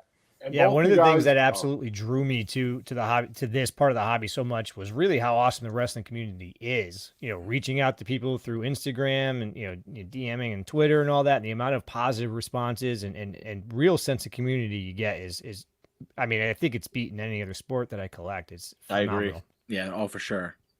Like I was going And, to say, between both you guys, we all create content, and I'm so happy we're all friendly. We're all friends. We all cheer for each other, all promote each other. Where it's not like one's burying the other one, and it became some sort of like dick measurement. It's just like we all really cheer each other on, and we all like hope for the best. And everybody does good. And Tony, you were one of the first people that reached out to us. I was like, I didn't even know there was another wrestling card podcast. And I started diving into Worlds. I was like, oh shit, they're gonna be like pissed at us, and they've been doing it before us, and this is gonna be like a fucking thing. That.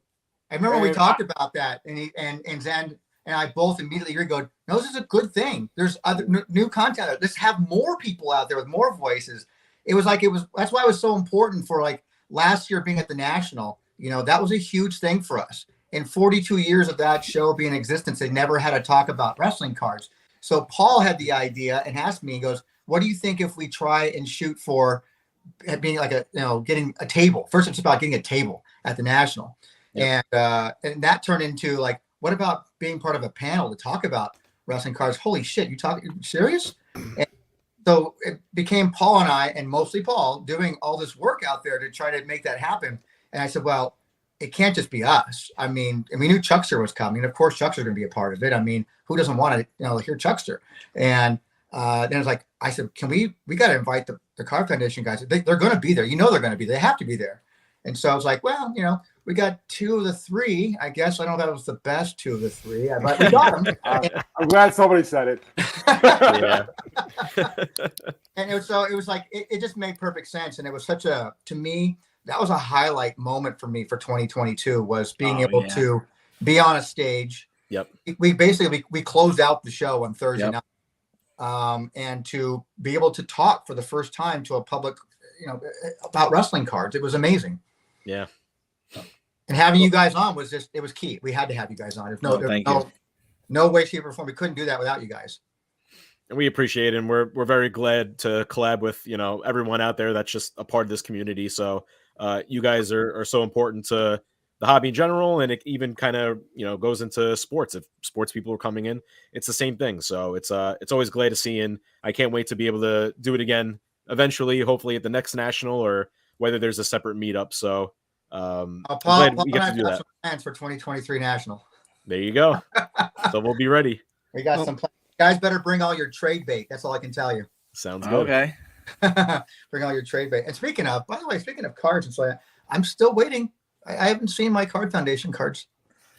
I gotta put a file together and send it out. I was like, you never asked me for that. Yeah. Well, you weren't. Well, before I let you guys go, we asked, we were talking about it before. We asked everybody that joined on tonight, favorite CFP moment. So, do you guys have a specific moment or just, a favorite thing about, 100 episodes we're celebrating? So. Yeah, well, unfortunately, Drake did steal the best one, but I'm so happy. I think that was the hit of your whole 100 episodes. Wow. But no, I'll talk more about the actual content. And back to the rookie card thing. That was something that segment that you guys do. When I forget who it was, I was listening, which one it was. Maybe it was Liv Morgan or something. You were doing one of the rookie cards, I forget.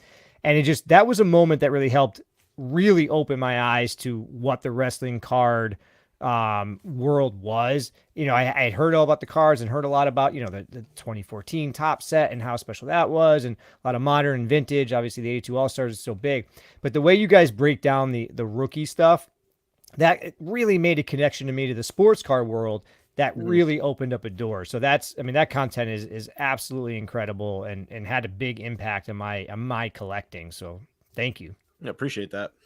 Thank you. Get a lot of that from Tony. You got to thank Tony too. Yeah.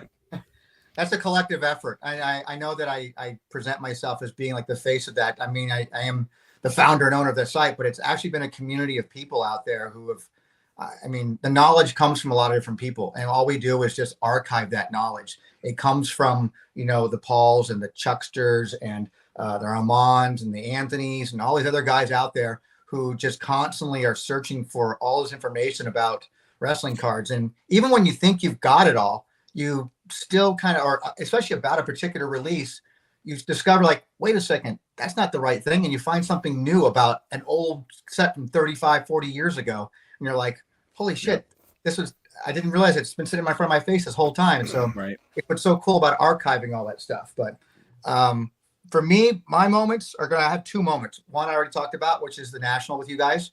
Yep. That still qualifies, I think, right? 100%. Yeah. And 2, you guys allowing me to guest host one night. That was pretty fun for me. The thing about, I think it's in other sports, there's a lot of competition going on in other, I think, communities. Mm-hmm. And like even Papa Bear just talked about, like, they're going to be pissed and that, no, I think we're a very giving and open community of people who want to help each other. And, the second you guys, hey, you want to come over and guest host one night? Like, hell yeah, I want to do that. I'll put the shirt on, bust it out to help out. That was a fun moment for me. Oh, all right. Appreciate that, Tony. And the one thing I will say to kind of close this segment out is when I was putting together, who we wanted to bring onto the show and just coming up with, some of our friends and stuff like that. I will say it was the easiest thing that I put together all year because I sent out, 6 or 7 invites. I got we'll be there right away from everybody. And I was like, oh, okay. Well, thought that was going to take a week or so. And it took like an hour. So I was like, wow, it's just a testament to just, everybody wanting to help each other out and just be a part of everything. And it, it was just great. So It's Again, a great thank you guys for community, no joining. matter what. I mean, we see a lot of Twitter wars going on. It's like that, but it is what it is. But and at the end of the day, overall, this is a really good community of people who really want to help each other out. And I think we're pretty proud of each other when we hit, those special cards that were like, holy shit, I can't believe I got this card. So like, that's awesome, Johnny. Great. Oh, Bob Bear got this, great, thing. It's just fun to see it's like that. I mean, guys have been like, when I started collecting Loomis, everybody's been helping me out trying to collect Loomis stuff, and like I spent like 7 months, whenever Revolution came out, looking for that damn Galactic card. Yep. And finally it hit, and someone hit me up, and another person hit me up, and it's up there. You're gonna get it. I mean, who does that? Who helps people out? That's awesome. Yep. But appreciate you guys coming in. Thank you guys so much for being a part of this. So again, open invitation to you guys anytime. Thank you, man. Appreciate it. Happy New Year. Happy 100. Yep. Thank you, Shane. Thank you, Tony. Thank you, guys. All right, guys. All righty. All right. Well, we're finally towards this is I think the home main event on the main stage. All right, rookie talk. Who do we got? Let's bring in one of our favorite guests. It's always a pleasure having him on. The man, the myth, the legend, Billy Cilio from Upper Deck. Oh, are you telling me there's another manufacturer that makes hockey or that makes hockey cards, that makes wrestling cards? You're here. We wanted to bring you on so we, the grand finale, to have Upper Deck AEW to be able to talk to you again. So thank you for coming on with us. Appreciate it. Yeah, like you said, I think it took me a total of like a minute to respond when you messaged, and I think I used the word "yup" too. So I was like, I wanted to go back and check my messages to see if that's the exact quote that I used, but I think it was. Well, and that's the thing too. I mean, that's just a testament to like the relationship that we've grown over the last 2 years. It's for us to reach out to you and just say, oh, you want to come on, we're doing a little 100th episode or whatever, and you're just like, yeah, I'll be there 100%. That's the support that we feel like we've had from from Upper Deck, and it's been a great relationship. So for the last 2 years, 100 episodes. Oh yeah, it's been a blast listening to you guys. And Tony was on earlier. I know I've been on his show and listen to his stuff. There's a great community of wrestling fans, and I do my best to build cards that will fit the needs of such community. Upper Deck was a big part of my end of the year moment. I don't know if you heard this story earlier. I did a break with the AEW Upper Deck Blasters. I organized this whole break. I get everybody. I pick your wrestler. Hundreds of the 100 wrestlers. Everybody pick their wrestler, their PC. Organizing on whatnot, building it up. I get Brian Myers to break it because he trained a lot of Creative Bro Stones. It's supposed to be for Series 2 Blasters. And I buy it off of what I buy it. I open it all up. It's all live. I bought Series 1. So my heart just drops. Now I have this whole thing organized for Series 2. My brain just explodes. This is live on whatnot. And I was able to, fix it up the next day. But that was 100% my fault. But I got to open up some Series 1 recently, which I missed Series 1. But that was end of the year with Upper Deck, where my heart just dropped as I unloaded it all. I still didn't realize it's Series 1. Until someone wrote it's Series 1. But I corrected it. So are you guys, and I'm not trying to correct you, but is the wrestling community going to call 2023 Series 3 and just keep going and going and going? Or are we eventually going to get it to being called like 2022 AEW, 2023 AEW? Maybe it's the sports card guy in me, but easier. I call it flagship. I never remember calling it Series 2, and I've I don't know where that did some people, but then it's like there are some sets, especially like in entertainment and stuff like that, that it's called Series 2, Series 3. Like each year, it's a different series. So I kind of stopped correcting people, and you can call whatever you want as long as you keep buying it. I know I've at least referred to it as 2021, 2022 because it's not a continuation like a Topps Series 1. Series I don't know why. If I did that, I'm done. It's going to be about a year. And it'll also help me with my purchases so I don't make that mistake again.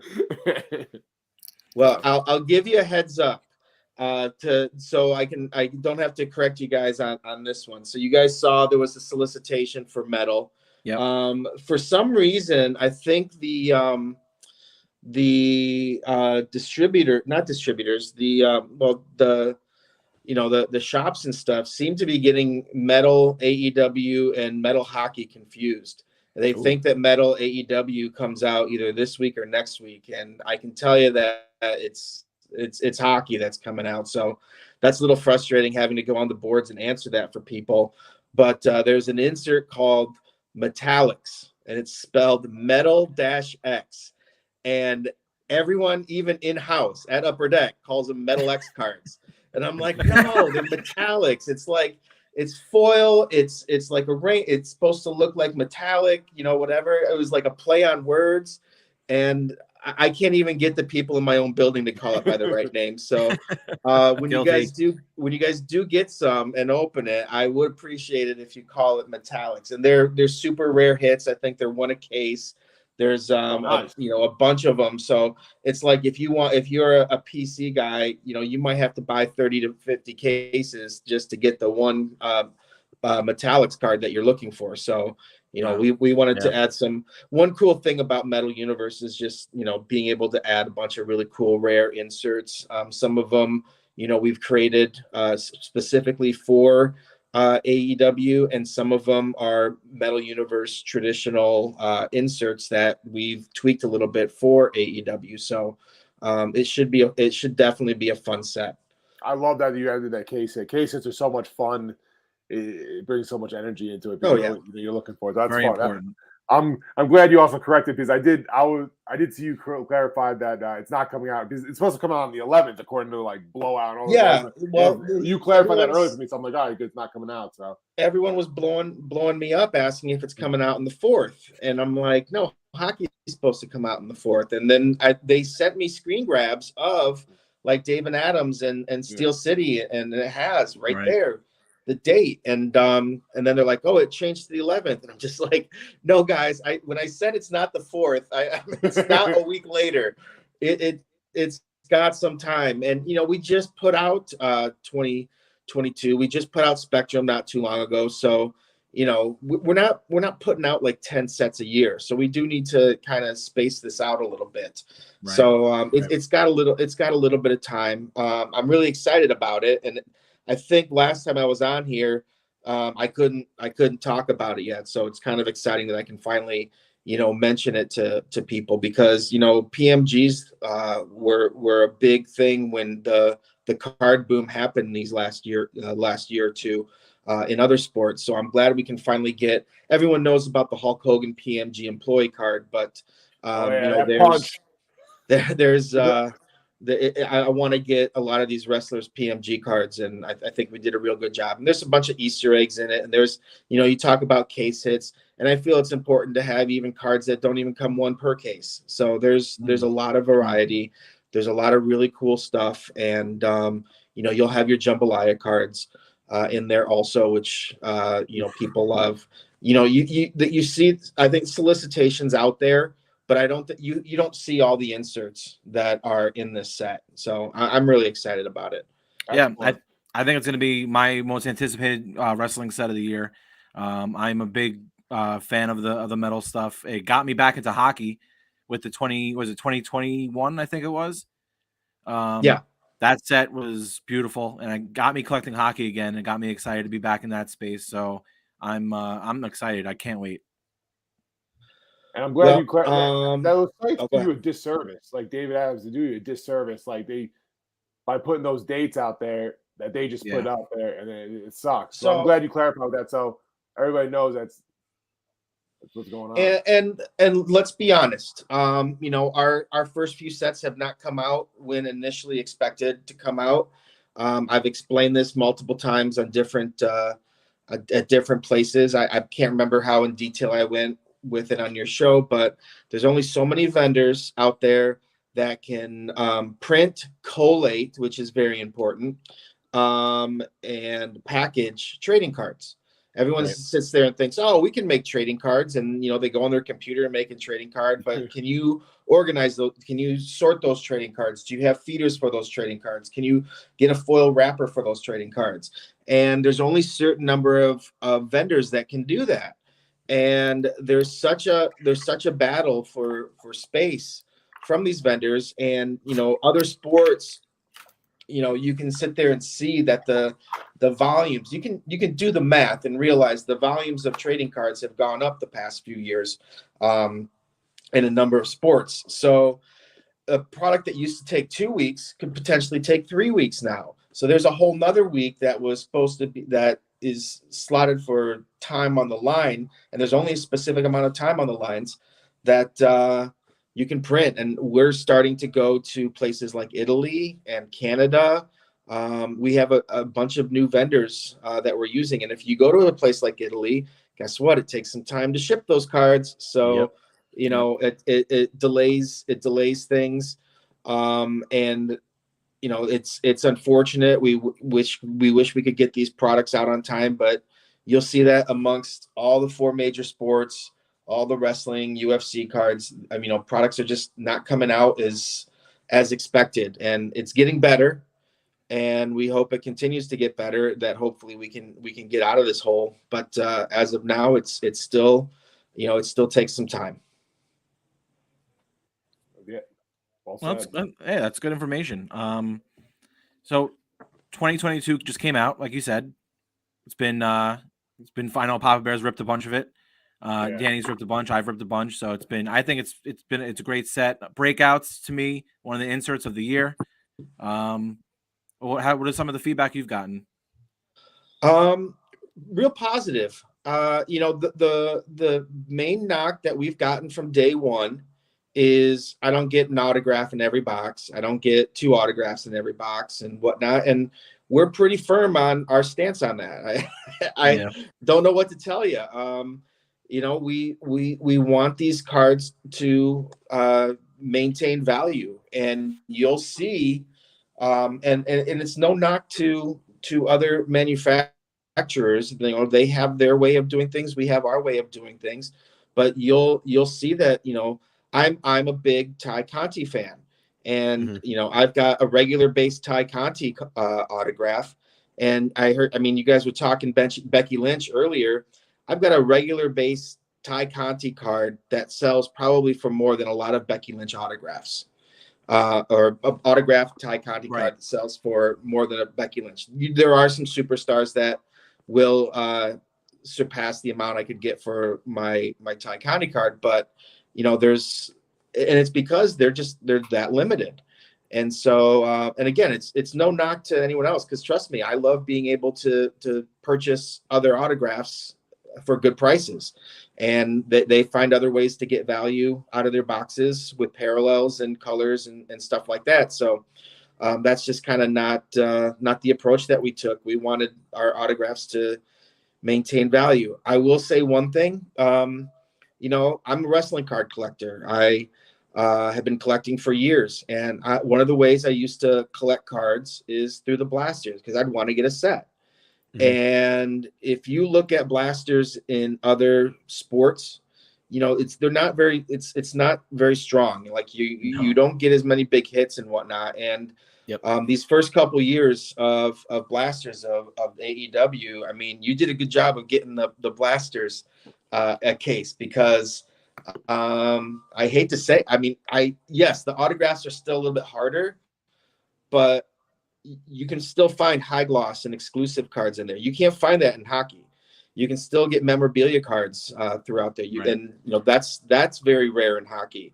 I loaded up the blasters on purpose because I know that's a big market for wrestling collectors.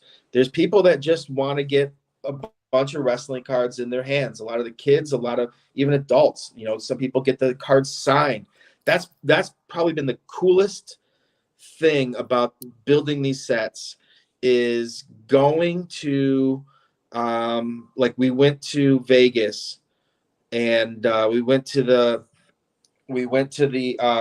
pay-per-view, and I worked the expo, and just watching all the people getting the cards that we built signed. And it's just that's cool, because that's what I did, and that's what I still do. The problem is, now that I basically make AEW cards, I can't mark out anymore. I have to kind of act all professional. I mean, there's a hilarious thing. I know you guys follow me on Instagram where I told him, I'm like, I'm only going to mark out for Ty Connie. Like, sorry, that's it. I will mark out. I got a photo op with her. It's hilarious because if you look at it, it looks like me and her. But if you look real close, you might see another arm on my shoulder because Sammy's right next to me on the other side. But cropped him out. Yeah. But there's a picture we had, like they have this little station where they can make their own cards, like wrestling cards. And we had this upper deck belt and everything, and people were posing, and we got a lot of the wrestlers to come by the booth and make their own cards. And there's a picture of Britt Baker and Adam Cole, and they're holding out the cards, and you just see me with a straight face. I knew the picture was being taken, and I'm just kind of like, yep, not marking out. I'm just standing here looking. I'm looking off someplace else. And I jokingly like kept cropping and zooming in on my head. I'm just like, yep, I'm there in the background. But yeah, so I can't, I mean, I think Britt and Hayter are doing something in LA on the 12th. And I'm probably going to drive down to that. I'm going to see if Upper Deck will help me out and print out an oversized like card that they could sign for me and whatnot. Cause like I said, I can't really mark out that much. I saw some of them at Comic-Con, but my AEW marking days are over. I've opened a lot of AEW Upper Deck. I love that you added the numbers to the I love that you do the green blaster exclusives. I love that a lot. One thing I do miss, the finisher parallels. I did. I think those were fun. Those are some of the most underrated inserts, and I don't think people understand. Those are so much rarer. They're so much rarer than the Dynamite parallels. Yeah, and like there's a small gap between the price, and I recommend to everybody, and not for a flipping purpose, but from a standpoint of value for scarcity, I would buy those finisher parallels before the Dynamites, but the Dynamites are shinier, so that's why people like them. I'll tell you, I know how rare they are because I'm trying to put together a complete set of the finishers, and they're few and far between. Even on on social media, on eBay, you don't see a ton of them pop up all the time because I think just how rare they are, and people are holding on to them. Yeah, that's been one thing that I've also found is, man, I love the I say player collector, but like the PC guys, because I'm sitting here and I did quite well with my Ty Connie collection. I've got the Dynamite auto, the Pyro auto, a bunch of base. I've got 6 of the exclusives. I don't have a high gloss yet. I mean, I've got the stack. So far, all I've been able to get is one exclusive of her. Wow. Like, people have just been holding on, and I haven't been able to find much Spectrum either. A lot of people have been getting the cards and just holding on to them. Yeah. So, that pretty much that's a great guide to tell you like who's collecting these cards. It's not as much like rippers and flippers as it is, people that are really diehard wrestling fans that have their favorite wrestlers. And that makes building the set so much more fun. And I liked for 2022 this year, the addition of the buybacks. That was a lot of fun and a nice little surprise that people weren't anticipating. Yeah, so people, we have signings with the wrestlers, and as I said, it's so unpredictable on timing when cards can get printed right now. The safest and easiest way to get autographs from wrestlers is have them sign stickers for us, and it also gives us the opportunity when new wrestlers do show up. We're able to give them a packet of stickers, and they'll hand them down to the wrestler. But I do understand the want and the need of hard signed content in product. And so I was just trying to think of ways to do it. And I'm telling you, it was close because we had to make sure that the cards were printed from the previous year for this year. And then we were able to execute it. We had as many wrestlers as we could that were able to sign. We numbered them fairly low. I think we might need to give a little better direction on what kind of pens to use for some of the cards. Because I'm glad you said that. Yeah, some of them were a little dark. I mean, as I said, it was so last minute trying to get this stuff done. I think someone was on a plane, like literally just got the cards on the plane to fly for the signings, and was having to rub down all the cards on the plane because they didn't have time to prep the cards beforehand because they literally just got them in hand. So it was last minute. I liked those. And then the other way we got hard signed into it was the oversized matte relics. We're looking forward to seeing those. Yeah, competitors have made matte relics. I own a few of some of my favorite wrestlers. I have a beautiful Alexa Bliss one from a previous set because she's kind of got 2 autographs. I wanted to make sure I got the full Alexa Bliss, and then the big one. You can tell she got a little tired towards the end and was signing her other signature. That's on a lot more current cards. But I'm just like, well, we can't do it the same way. So let's give them big pieces of matte to sign. So we've got like oversized matte relic cards, which I think should be really cool.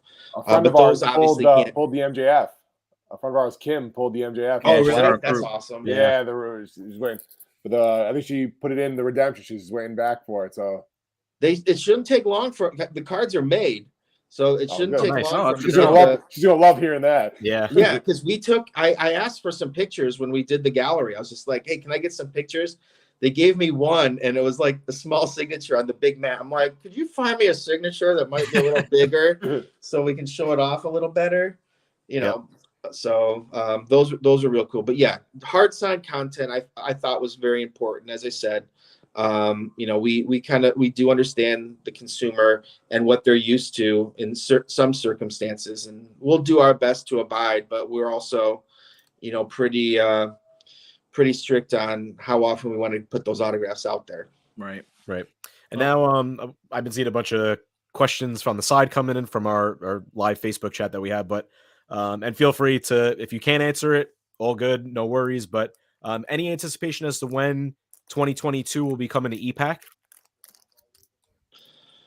It shouldn't be too long.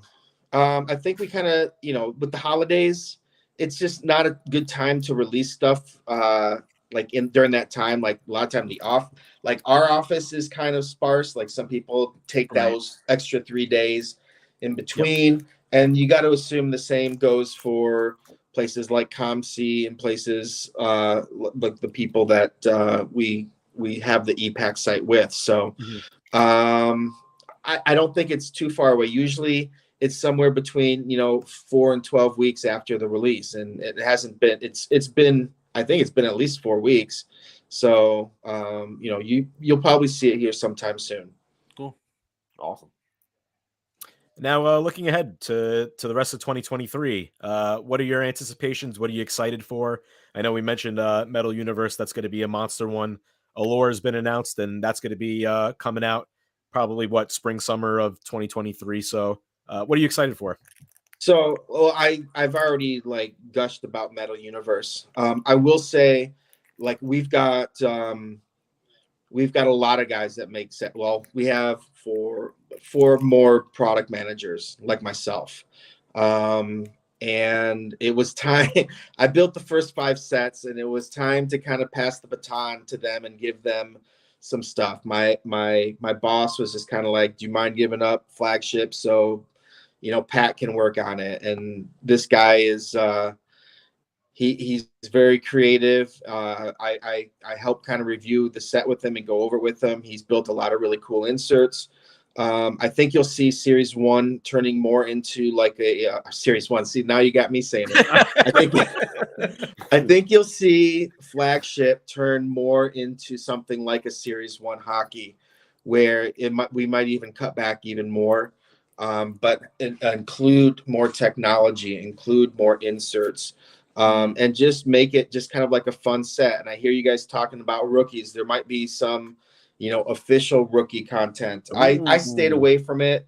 I don't want to. I was scared of the politics of what we call rookie cards. Oh, it's tough in wrestling. And very tough. I'm sure you guys can have plenty of shows just on that topic. Yeah. I will just say I stayed away from it. I don't think you saw any cards from sets that I built that had RCs on them or first cards or anything. First AEW card would have been like something on the second series that maybe we could have done. but it's not my problem anymore. Yeah. And then I think Allure's I think going to take a little bit of time. There's currently kind of like a backlog of Chrome stock that that people are trying to get that paper, and there's not as much as you can think. So that one might be a little bit later than anticipated. Okay. And then, as I said, Metal Universe I'm keeping. That's the one that I'll just keep building. And there's another one in the works, and I'm telling you right now, I can't tell you what it is, but it's got some memorabilia that you have never ever seen in a card that is going to be absolutely ridiculous. And I've passed that one on to Tony, and he's going to have a field day with it because just the content and what he's going to have available to him. AEW is one of my favorite licensors that I've worked with when it comes to them just providing whatever we ask for, and even providing more and saying, well, do you want this? Do you want, because what we got and what I'm talking about right now, we didn't even think was possible. Didn't even think it was possible. And they're like, do you want this? And we're like, yes, please. Wow. So that's it's still a ways away. You're saying 2023. I'm really looking forward to Metal Universe. I think 2023 AEW, it's going to be different, but I think it's going to be really cool. I've seen I've seen a lot of the inserts that Pat put in there, and as I said, he is a very creative mind and likes wrestling, so that should be fun. We're actually already working on, I think, 2024 wrestling. They're going to be building that soon. I think I have to look at the. I review some of the builds with people, so we have a few new people. So I review the builds, and I've already kind of looked at some of that. I'm going to be looking at some of that stuff this week. So that tells you how far in advance we actually build these sets. So, I did finally get my wish. Speaking of my girl Ty, we did finally get a card where she's actually smiling on the card, because every single card, she's just like. Last year's canvas, grumpy. Last year's canvas was a weird image. I literally gave specific direction and said, please put a picture of her smiling on the card. So we have our smiling card.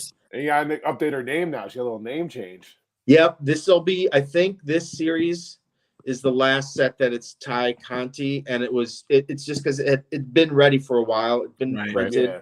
So it'll go back it'll go to Ty Mello after this. And then Danny and I actually got. Oh, sorry. Go ahead, Billy.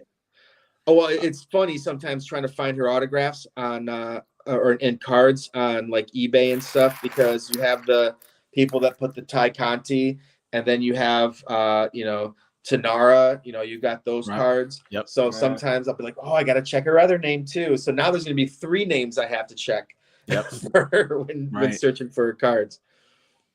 Well, Danny and I actually got to meet Pat at the National, and we introduced ourselves, and he told us. He said he was taking over the set, and we were talking about you, and I was wearing an ECW shirt that day, so he was like, "Oh, I can see you're a fan also," and we were talking about our show and everything. So hopefully, sometime this year, maybe in a couple months, we'll do get Pat on if he wants to come on the show. We'll get you and kind of do like a little mid-year AEW, just shoot the shit.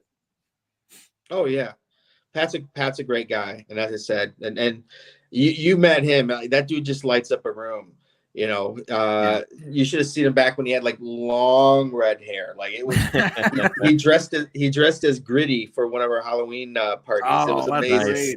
Yeah. So this year he put some jeans and had like an old school like Letterman jacket, upper deck Letterman jacket, and and had a mullet wig and went as like 1990 Jaromir Jagr for. No, that's sweet. It was great. That's cool. Awesome. So now, do we want to address the Allure bus card, the Danhausen bus card that's made its rounds? What's wrong? I'm excited. So let me give you a little heads up on Allure. You know, that it's a set that you know, kind of like Metal Universe. I'd like to have a little bit of fun with it, and I wanted to do some kind of rare die cuts. The original insert was actually called Billboards and Buses, and it was like buses, because like if you go to a show, like I've even seen like videos of, I think it was like Liv Morgan was like, there I am on a bus. Like this was literally like a couple weeks ago. Yep. And so you know, there are buses with the people's pictures on it, and it's part of wrestling. And so sometimes I joke, and AEW's actually joked with me. Sometimes I overthink some stuff, and sometimes I just, it's part of wrestling, and I think it's fun. And whether it's you know, behind the scenes stuff, part of wrestling, well, so there's these buses, and I think they look like the buses that you would see outside of an arena. And then the one, I think you tried to ease in onto the next question, because I have a feeling the next one I'm going to get is the ice cream bar question. Like, we'll start off with the buses, and then we'll jump to the ice cream bar. Well, I what think the heck are those, Billy? We mentioned on the show, like I think even if the reception wasn't the best at first, it's that you guys are very calculated and meticulous, and you're going above and beyond to try to produce really cool wrestling cards. And that's not something other manufacturers will take into account, is that they won't do something like that. So I think it's a benefit, and it's cool to see you guys take that on. Well, look, you know, when you were kids, I don't know if you remember it, I certainly do. I made sure my parents put some of those like old school ice cream sandwich bars or whatever the heck they were in the freezer downstairs. Oh yeah. And I would eat Hulk Hogan's head, you know, and chow down on those things. And you know, we can't go that route. This isn't WWF or WWE. Right. So you know, I don't know how many people know or remember, but for Punk's first match with AEW, they actually sold chocolate ice cream bars there. Right. And so what would have been better, and this is where you learn about production of cards. So what would have been better is if we would have had a die cut, and it's completely like the ice cream bar. It's rounded corners, it's everything. There's like a stick and everything like that. The problem is, when stuff's getting like cut and when stuff's going through feeders, it has to have, you know, edges and corners and stuff like that to get a specific price point on the cutting and a price point on the vetting and stuff. So unfortunately, they're not completely shaped like an ice cream bar, but it's just a play on the Punk ice cream bar, the first day it came back. And you know, as I said, ice cream bars are kind of synonymous with wrestling. So I just thought it was something fun. And like you said, you know, sometimes I have a card that one of the podcasts put into their Hall of Fame worst insert cards ever.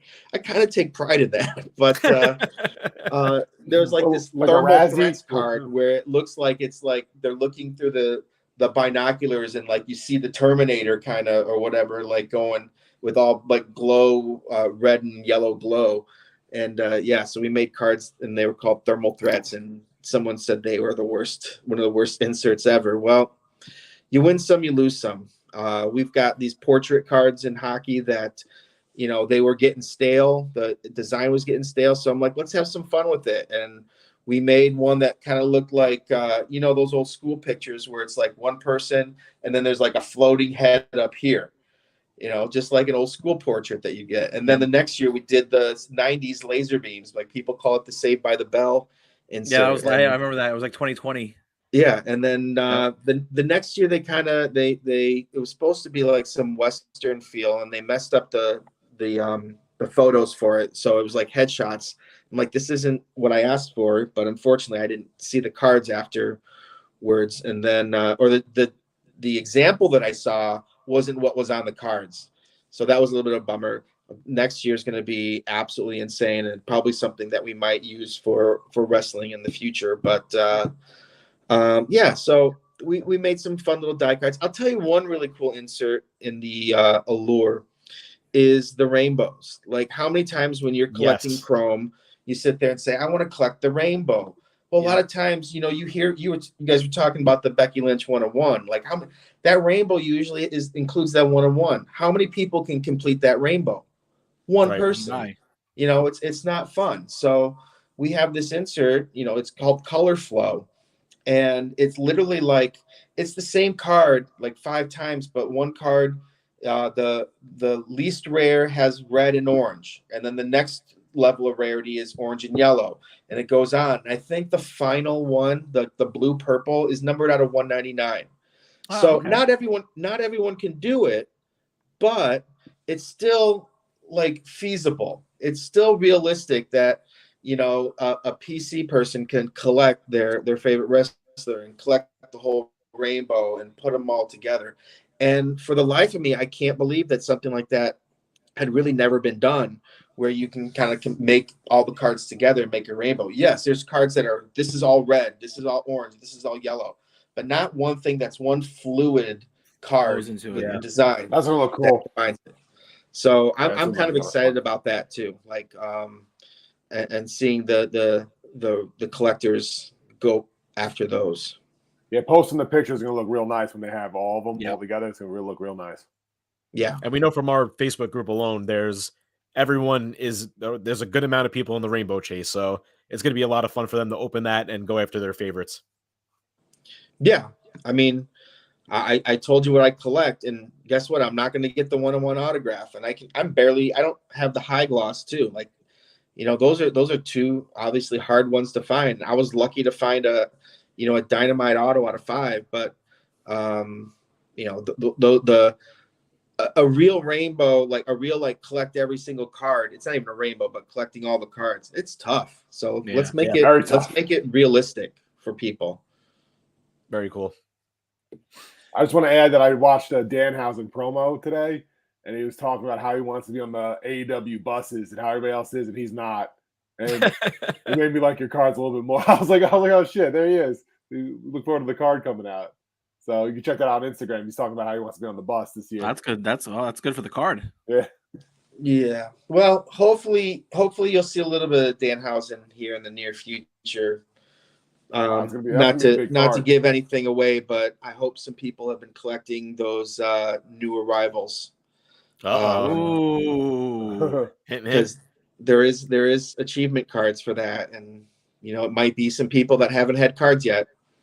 Yeah, that's gonna be. So a little tip out there. That's gonna be fun.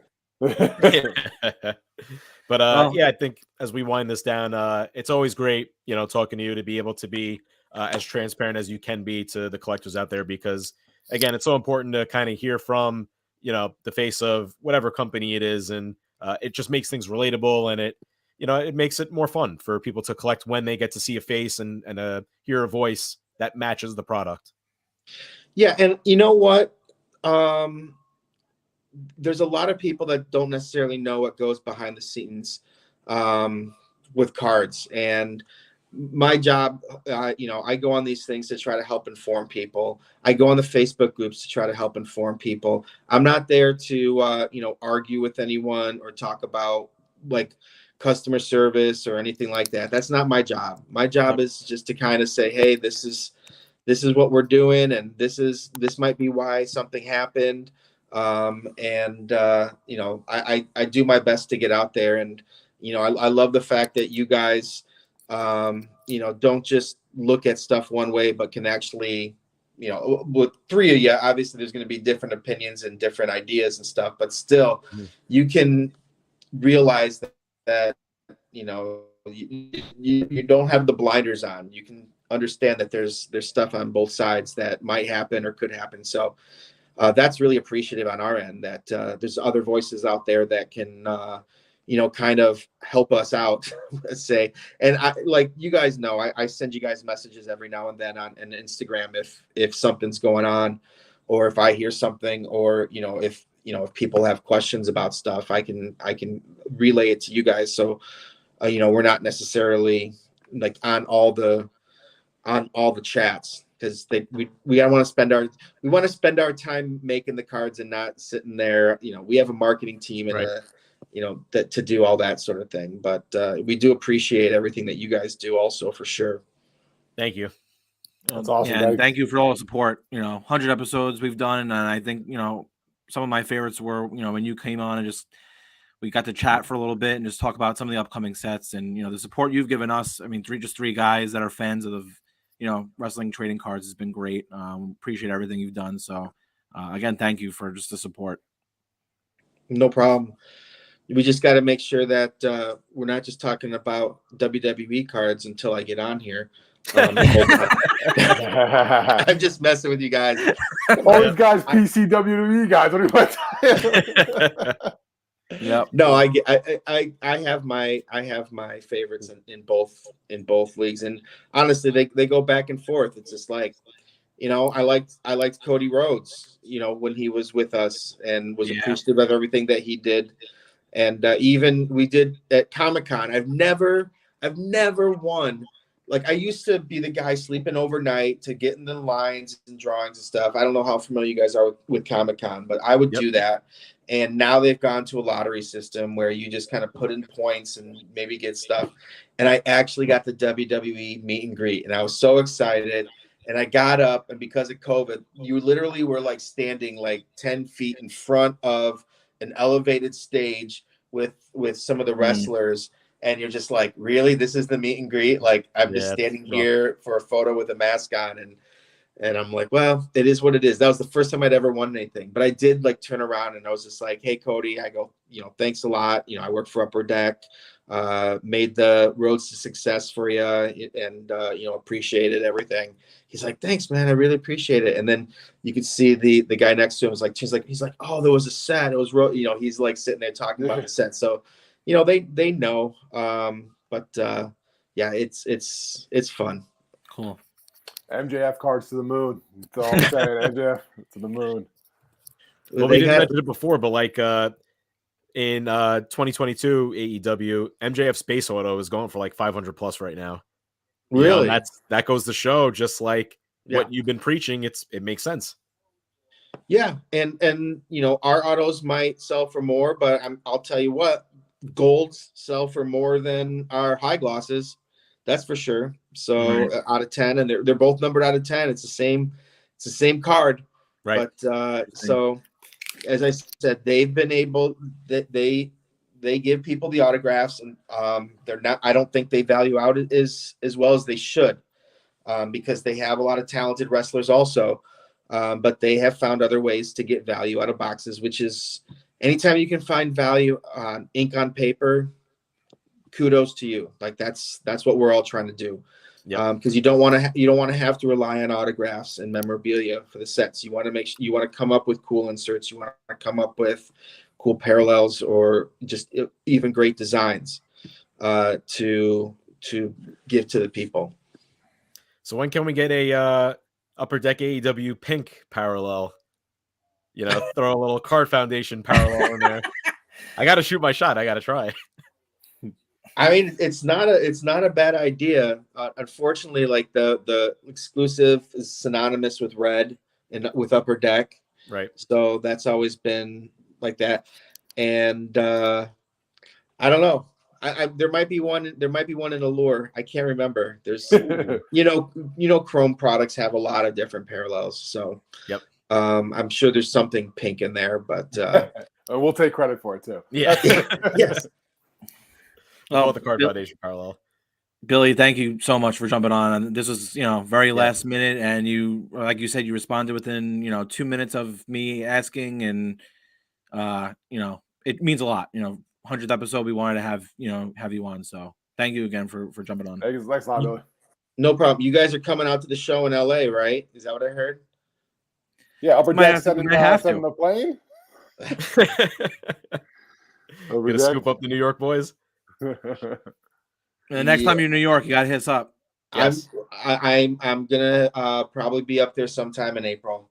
There might be a Mets game involved. I'm not sure yet. Oh shit! Awesome. Yep. I forced my cousin's husband to go to a Red Sox game on his birthday when he doesn't like the Red Sox.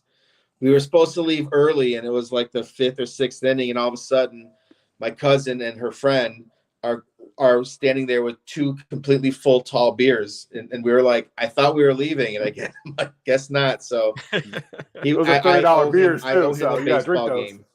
So that's awesome. Yeah. Well, we'll talk. We'll definitely talk soon. Yeah, for sure. Take care, Billy. All right, Billy. Thanks, Billy. Take care, guys. You can't let those beers go to waste. It's a $30 beer right there. Oh, Never. You gotta sit there and drink those. Yeah. Especially Fenway Car Guy's giving you a beer in Boston. Yep. That's right. But, all right. That was an episode, boys. Yeah, we're clocked in at 2 hours right now. Won't keep anybody else long. I think us 3 all got work tomorrow. But we're gonna have to do purchases next week. Yeah, no, everything else. Yeah, we're gonna do everything else next week. Regular scheduled programming will be back, but we thought for the 100th episode it'd be fun to get a bunch of our friends on here to kind of shoot the shit, talk about the hobby, talk about the show.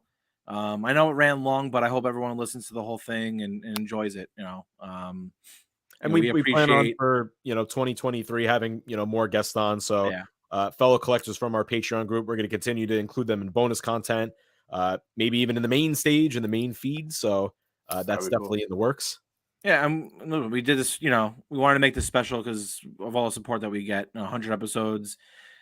If you would have told me, people would have cared to even have us do 100 episodes. I'm like, all right, whatever. That's great. And now it's just blown up to such a big thing. We have our Facebook group, P Bear on Whatnot with Filth Bomb, just doing, amazing breaks and just everyone getting psyched about that. And yeah, Nate, the real 100th episode.